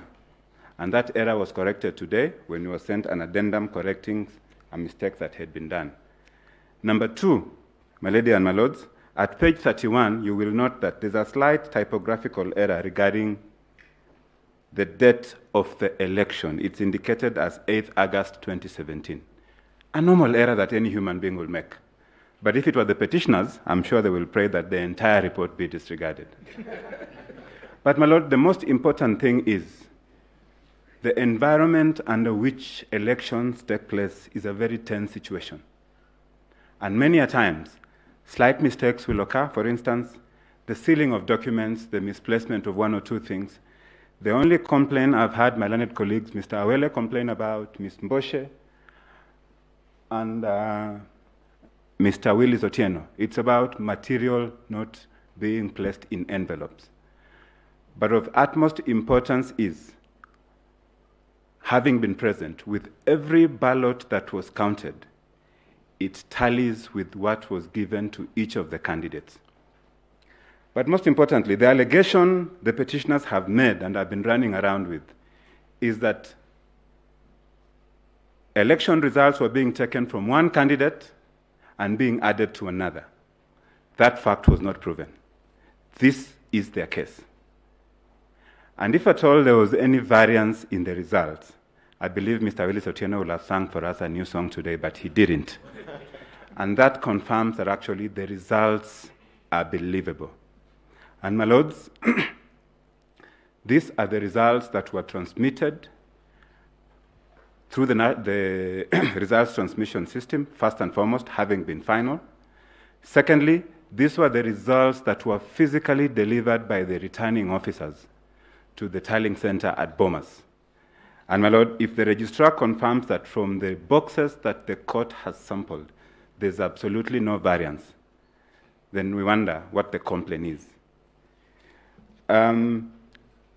The slight variances that, or slight mistakes that were noted, which I will just highlight one of them, that one of the parties picked up on. This is number 38 on the list of the polling stations, Kiheo Primary School.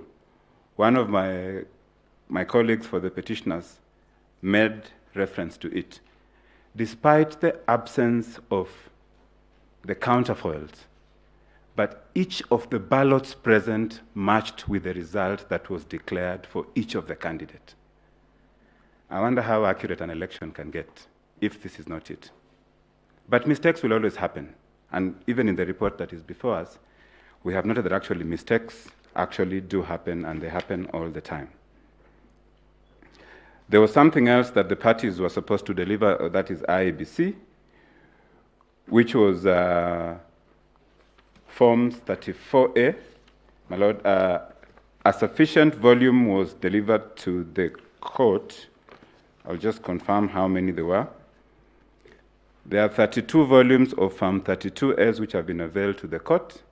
My lord, there's also the error form, 3 volumes which have been availed to the court for scrutiny, signed by the chair. These are the errors that were noted during the verification and tallying.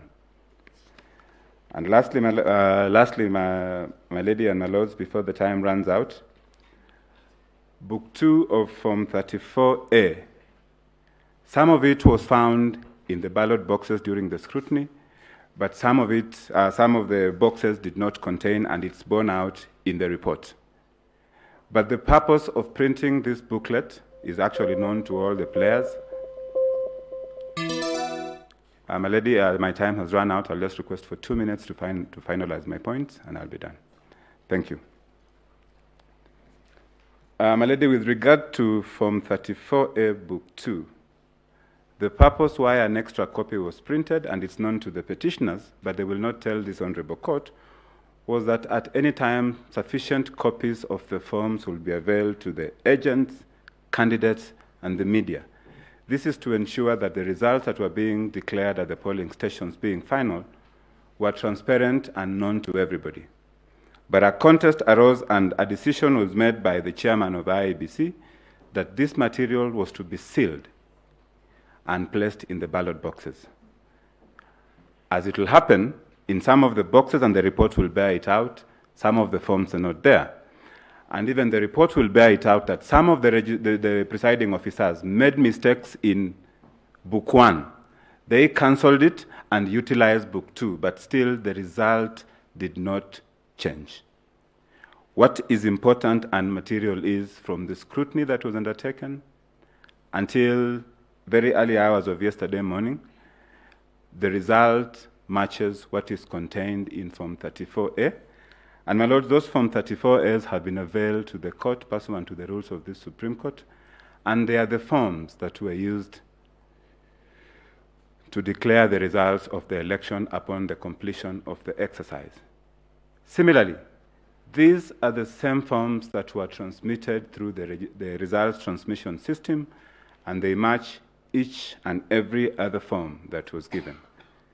Lastly, and very lastly, there was in one station in Kakamega where the Form 32As were not availed, and affidavits to that effect have been given, and the reason is that because of an outbreak of violence, the affidavits will bear it out. With those few remarks, my lady and my lords, Professor Mugai is asking for a donation of the time, but it has run out. Thank you very much.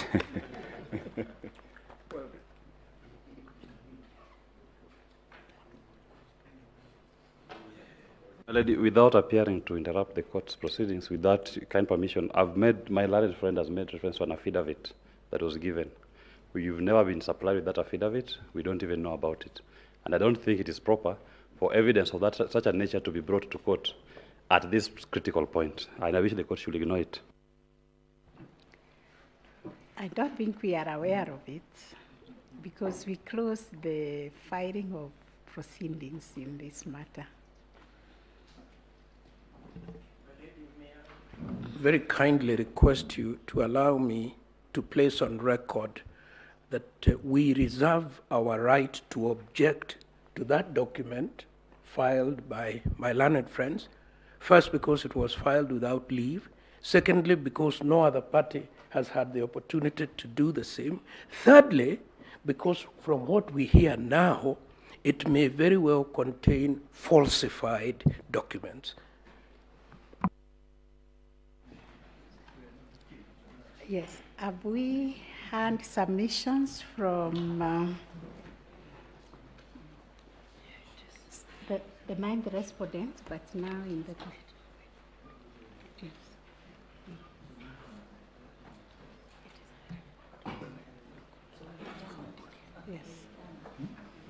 Yes. Madam Chief Justice will be making a formal application for the document tendered by Learned Counsel Mr. Mulgo to be expunged from the record.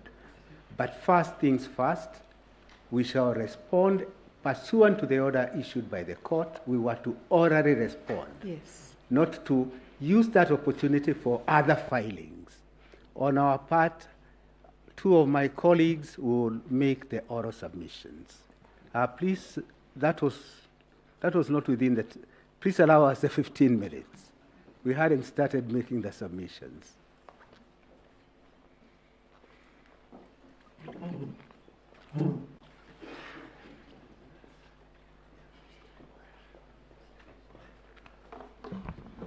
If it pleases the court, my name is Omwanza Ombati. I'm going to present the first part of or the comments about the scrutiny report, and the second part will be presented by my learned friend, Senator Hilary Sigei.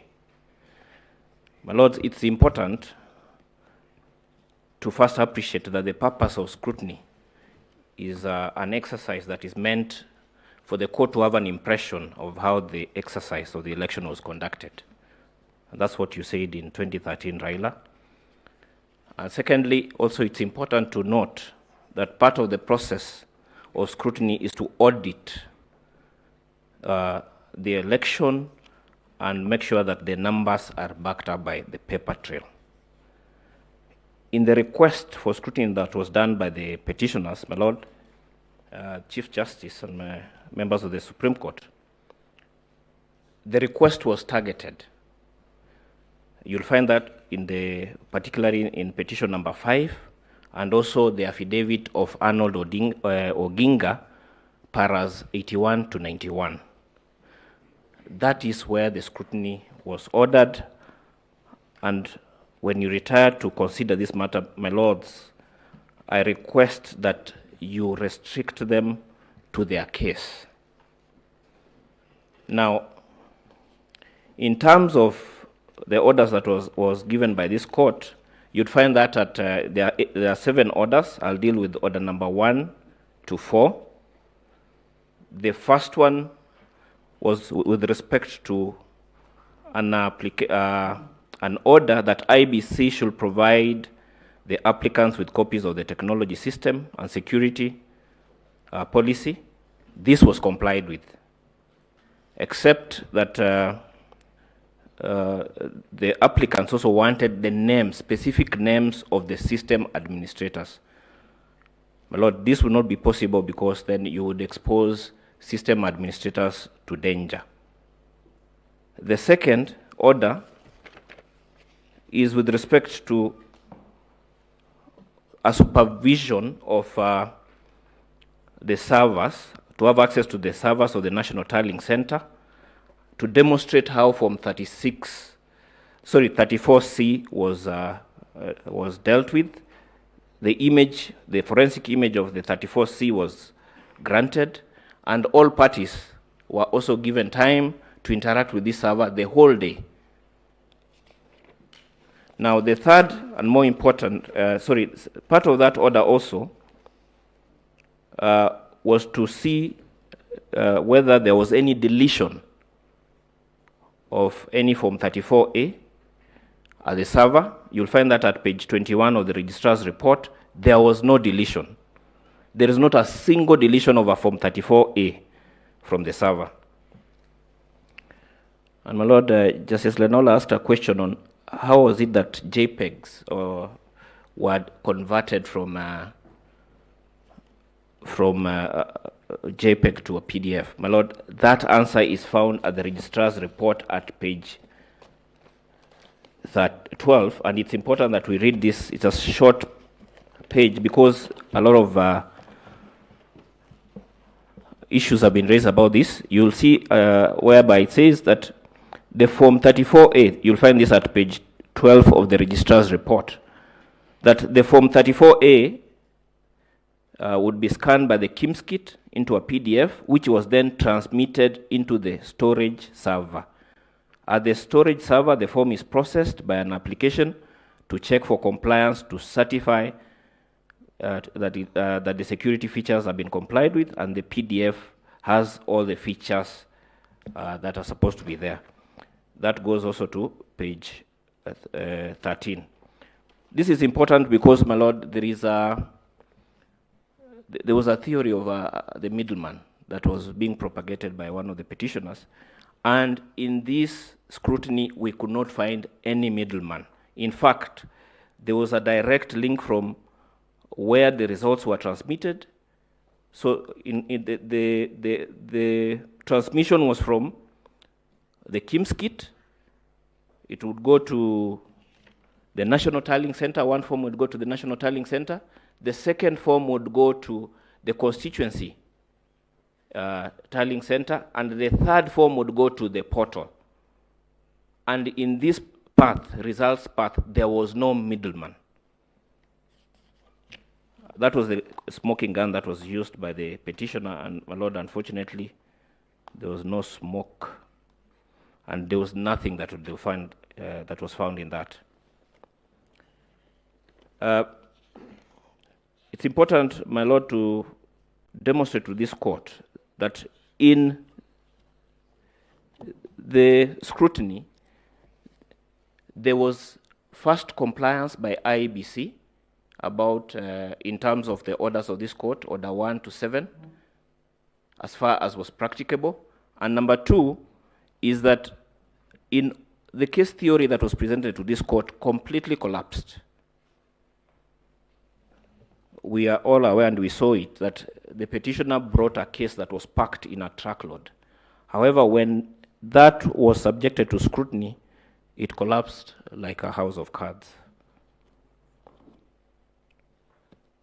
So, my Lord, the scrutiny has demonstrated that this election was conducted in substantial compliance with the law. If there are variations, they are minor and they do not materially affect the result. and we submit that this court should validate the win of the first and second respondent in terms of Article 140 of the Constitution. I would conclude and say that from what we've heard, my Lord, it's important probably for those of us who didn't go to the schools that my friend Ayatollah went to,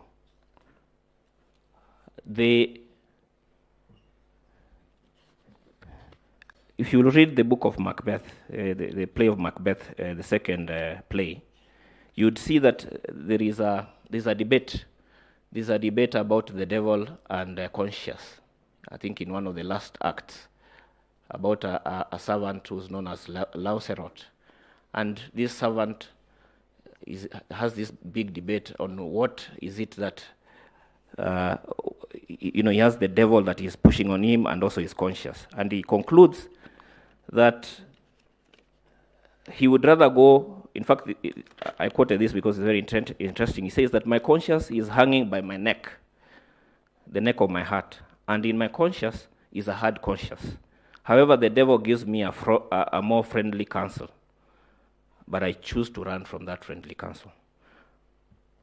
My Lord, with those few remarks, I will request that my learned friend, Senator Hilary Sigei, can continue.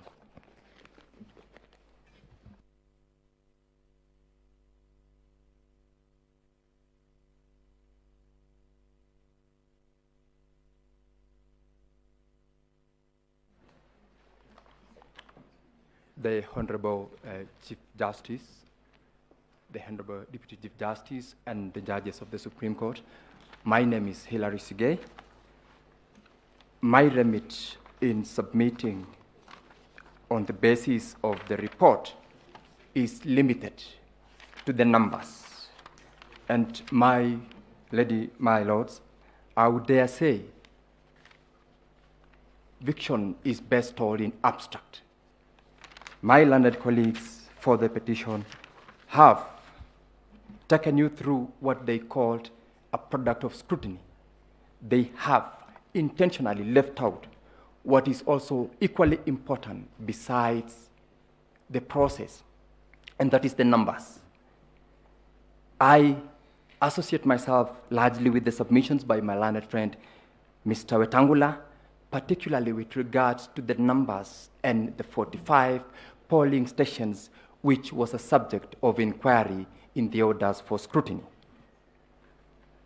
Given, my lords, that the election process in Kenya is a process that we are conducting 6 elections in one day, it is natural that errors, especially in counting, tabulation, are bound to occur.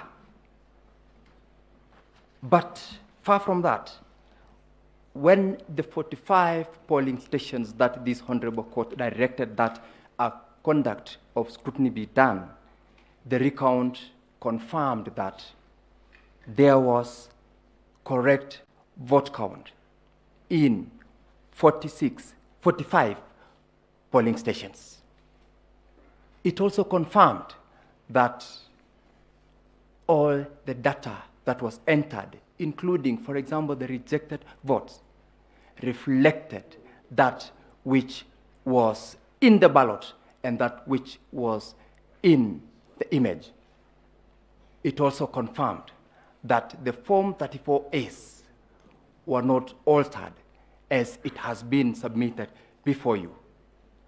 I therefore do submit that there are no irregularities in terms of the votes cast against each of the candidates in this particular petition. There was also no transposition the way they had placed that votes from candidate A was taken away and given to candidate B. That product of scrutiny has confirmed that. To be very specific, in Mombasa County, Mvita, polling station 1 of 7, all of them had no variances at all. And in the fullness of time, this Honorable Court, I believe, will spare a moment to look at pages 36 to 49 of the report from the registrar. Majengo, 2 polling stations, no variance, that is page 50 to 57. Mikindani, polling station 1 to 9, no variances were detected at all. In Kericho County, Chepkutung polling station 1 to 3, no discrepancies were found. In essence, what I'm trying to submit, my lordship, is that the numbers complied in terms of what each candidate had been given as at the time of the tabulation at the polling station and what has been provided and availed before you. I am aware that the 32 volumes of Form 34As are placed already before you. Elections and the will of the people is deposed in the polling station as per the minor Kiai case. I urge your lordships and my lady to indeed look at the 32 volumes of Form 34As placed before you, do a comparison with the 45 which we have submitted, and a report has been placed before you that numbers did not change. If they could not impeach on the 45 polling stations that they pleaded, they cannot impeach on the rest that are available before you. When we look at the other stations they have talked about, Nyandarua, Kiheho, my learned colleague, Mr. Njomo, indeed confirmed that materials were all there in the ballot boxes which were opened. His concern was that they were not placed in tamper-proof envelopes. He's also confirmed that the numbers in those polling stations are there. Those were the submissions by Mr. Njomo on behalf of the petitioners. As regards Oljororok, where he quoted that there were no seals placed, when you look at the report of the registrar in that particular polling station, appearing at page 141 to 171, no polling station had variances in terms of the numbers that were awarded to either the petitioner or my client. In short, my lordship, I submit that there is no evidence that has been placed before you to impeach the forms 34A, which are already before you and which are in the portal, and which actually is where the vote from the voter, where the voter is expressing their choice of the candidate whom they would want to place in the executive office, was done. No wonder Kenya has moved on. I want to beseech this honorable court to allow that which the people of Kenya made as a choice on the 9th and declared on the 15th to be the choice of the leadership they would want to lead this country for the next 5 years. I am a product of that particular election. The Honorable Madam Chief Justice, allow me 1 minute to close. Thank you. I wondered yesterday while Malanet Senior, the Honorable Attorney General Emeritus, invited you to ask the Honorable James Orengo and Professor Tom Agenda, I would invite myself to answer that. I am a product of that election that was conducted. And I am aware that if one is clear, the rest will be clear, as we have attempted and have indeed proved in the submissions that are before you. I request and I plead that this Honorable Court upheld the declaration that was made on the 15th of August 2022 of the presidential elections. I thank you for the time and thank you. I will donate the remaining 13 seconds to the court. Thank you very much.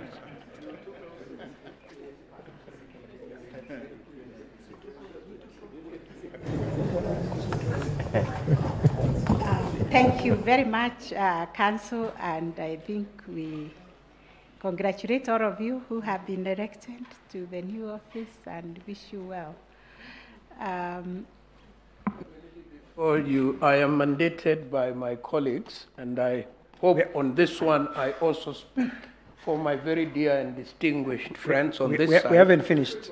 We haven't finished. We haven't finished. Oh, you haven't? Yes. Sorry, I wanted. Yes. Sorry, we wanted to say that we cannot accept these documents, unfortunately, because we had closed the filing and we had indicated that we will take oral submissions on the report by the registrar. So the application to expunge them, I think it's around, they were not even filed, they were not accepted, our system did not accept them. I think there is one clarification or so from the bench. Justice Fenara? Yes, thank you, President. Mr. Murgor, let's go to R10. R10 is users who logged in recently. On this registrar's report, you projected it. So the one which has the Vito, Gudino, Vito, Provisio, Silva, Ogudino, do you have it?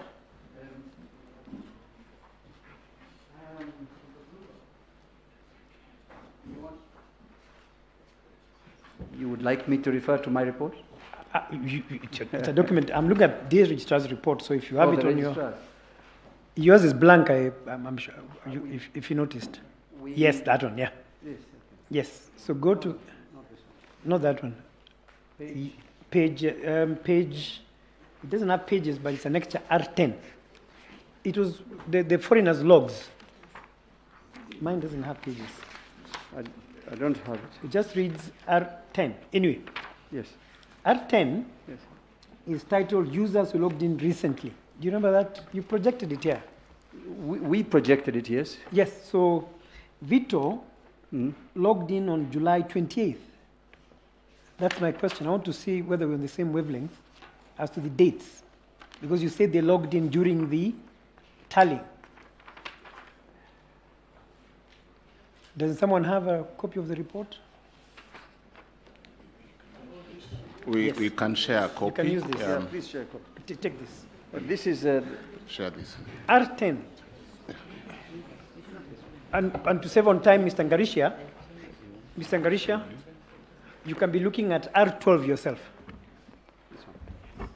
Yes. Thank you. Okay. So, Mr. Murgor, you said in, if I, R10. Why don't I have this? Okay. Yes.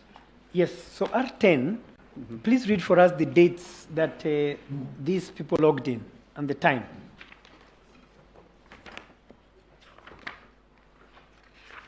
The R10, yes. I have the logs start from July 20th to July 28th. Exactly. Yes. So did I hear you saying that they logged in during the tallying period?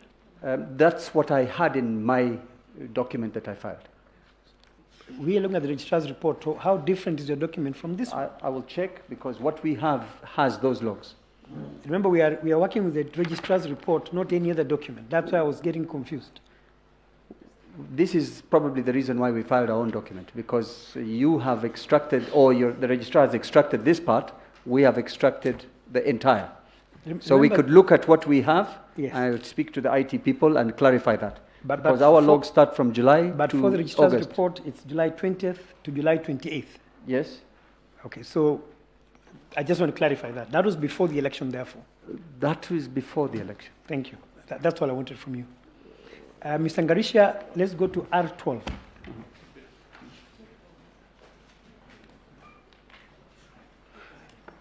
I would have expected you, as you come, to answer Mr. Murgor's concern, which was that R12 is a history of delete and removal actions. Mr. Murgor's concern was activity, and you look at the dates, it is 6th of August at the bottom, and then a lot of activity happened on the 31st of August. I would have expected you to say these deletions and removals relate to this action. Mr. Murugor is saying, following the, and now I think we can disconnect R10 from R12, but I'm concerned about R12. What activities were these? What was being deleted? What was being removed? So that you can get Mr. Murugor's point, which is quite of interest to me. I thank you. My Lord, far be it from me to correct the court. R12 is a series of command that was firstly executed by the IEBC database manager. I refrain from mentioning her name. She has her own security concerns, but her name appears on the record. Then, that is, I would say, if you look at the page, from 58 to 72 on your left, that is the command running. If you look at R12 on your left, my Lord, there is 58, 59 running. That's the command running, showing there was no deletion. If it was put on the screen in color, you will see what then we did once we realized there was no deletion. Mr. George had a specific command, which he said you can delete or remove from a server. Like in a computer, you can either press the delete key or you can press shift delete. So you can either delete or remove permanently from the server. That command was executed. And my Lord, be it far from me to comment on this. The registrar at page 21, James, Caliph Khalifa agent wanted to know if a root user has deleted or removed any file from the server. No records of file deletion or removals were discovered. I could interpret the code where you have 72, it shows the library Docker. You have a server which has various compartments called containers. These containers connect to the server by what we call a Docker. It's just an interface for exchanging the communication.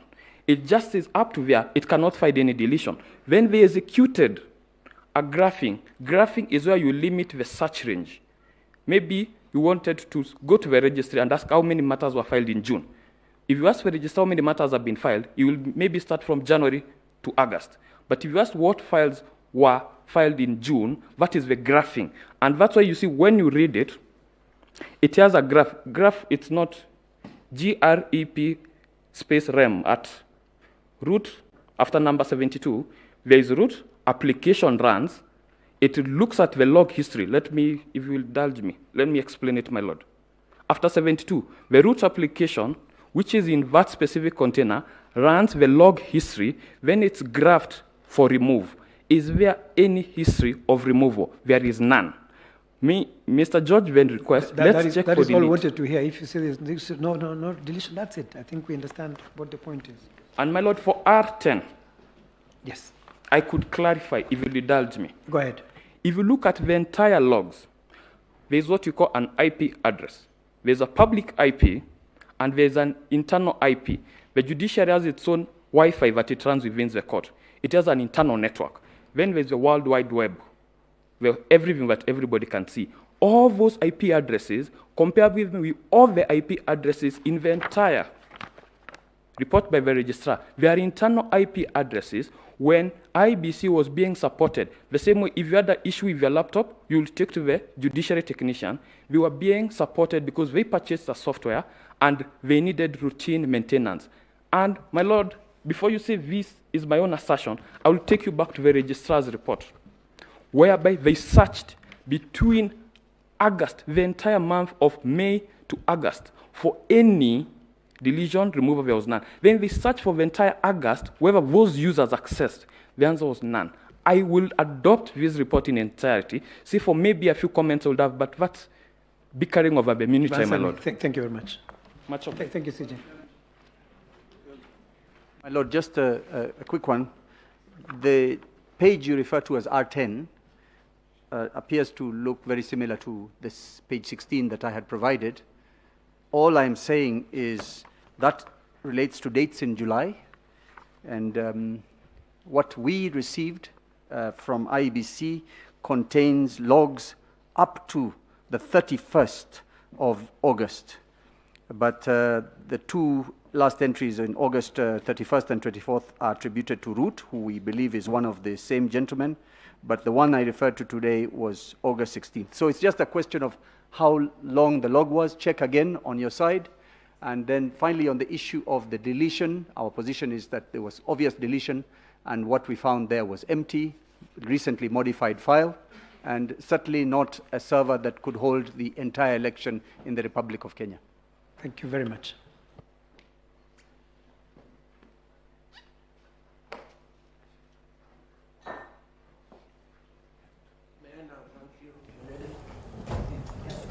I want the record to show, with your very kind permission, and the concurrence of all my distinguished friends, learned friends, particularly those to my right, who have accorded me the honor of making this speech on their behalf. We thank you most sincerely for all the time and effort that you have put, and your patience, and putting up with some of our not very honorable conduct. We apologize for that, and we wish you good deliberations. Thank you.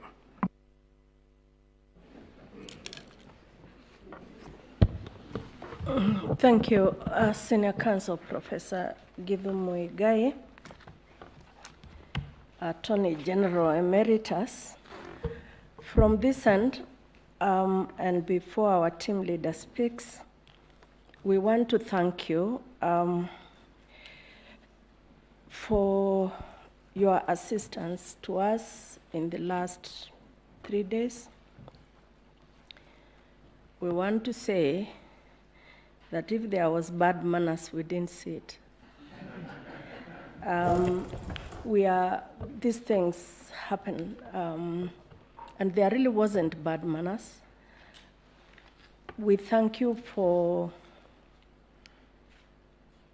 working within the very strict timelines that we gave you. Now, if you felt pressed for time, blame yourselves, because you gave us 14 days to do what ought to be done in a year, if you ask us. And while you take a break today, we continue working. We thank you, truly thank you on behalf of the team and before the team leader speaks. What you didn't know, but you may have realized, is that every day there was a marshal or a prefect from this end to ensure that you kept to your lanes. If you didn't notice, today I was the marshal. The day you laughed most, Dr. Wanjala was the marshal. That's how we work here. We work as a team. We divide roles here so that we don't all speak at the same time. And here, unlike things we have heard you say today, we consider ourselves equal. None of us has a veto power, but of course we have a team leader. We thank you very much. Pray for us as we undertake the next phase. It's actually not the more difficult one. You have helped us with the more difficult part, but it is intense, for which reason, therefore, we ask you that you pray to whatever God you pray to, that God will assist us to continue in the spirit we've been in for the last 1 year, and that we shall have a very high sense of discernment, and that we shall return to Kenya a judgment not less than what Kenya expects.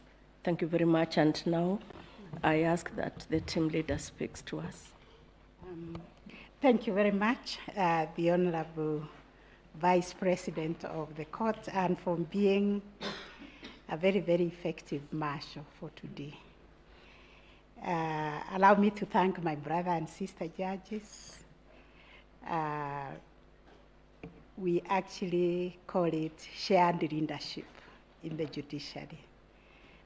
We take up all this responsibility together, and I'm most grateful for that. Thank you, Senior Counsel Professor Gucema, for those very kind words. All we saw, like the DCJ is saying, is very, very robust arguments and participation. We did not record any bad behavior. Like you see, we did not cite anybody for contempt. So we are very, very most grateful for your cooperation. Allow me also to thank the other people who worked with us round the clock.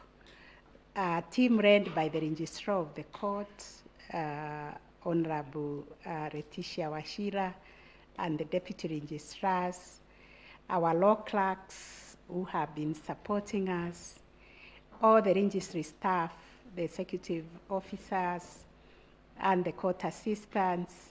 We also want to recognize the role played by our security, our police unit, and all the police officers and security people who have provided us with security round the clock to make sure that these proceedings move on smoothly. I may not be able to mention everybody, but also to say that anybody who did something to make these proceedings move smoothly, we are grateful to them.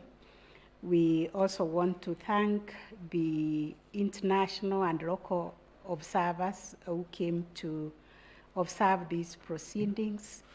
We are grateful for your encouragement, and we continue to ask, like the Vice President has said, that you continue to pray for us so that we can render judgment that promotes our Constitution, that is anchored in the law, that nurtures our democracy, that brings harmony to our country, and everything good that is stated in our Constitution.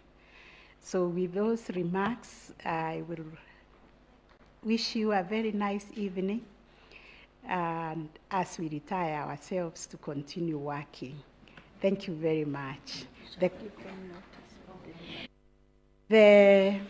I'm told that we will deliver our judgment on Monday the 5th.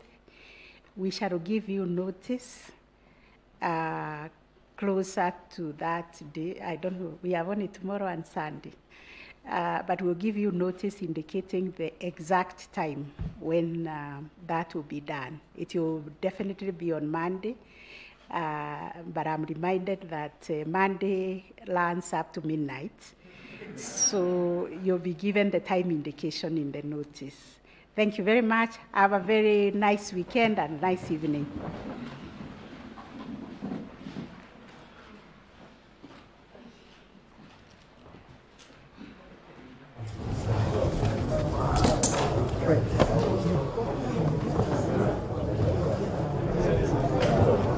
No, we have spoken through our...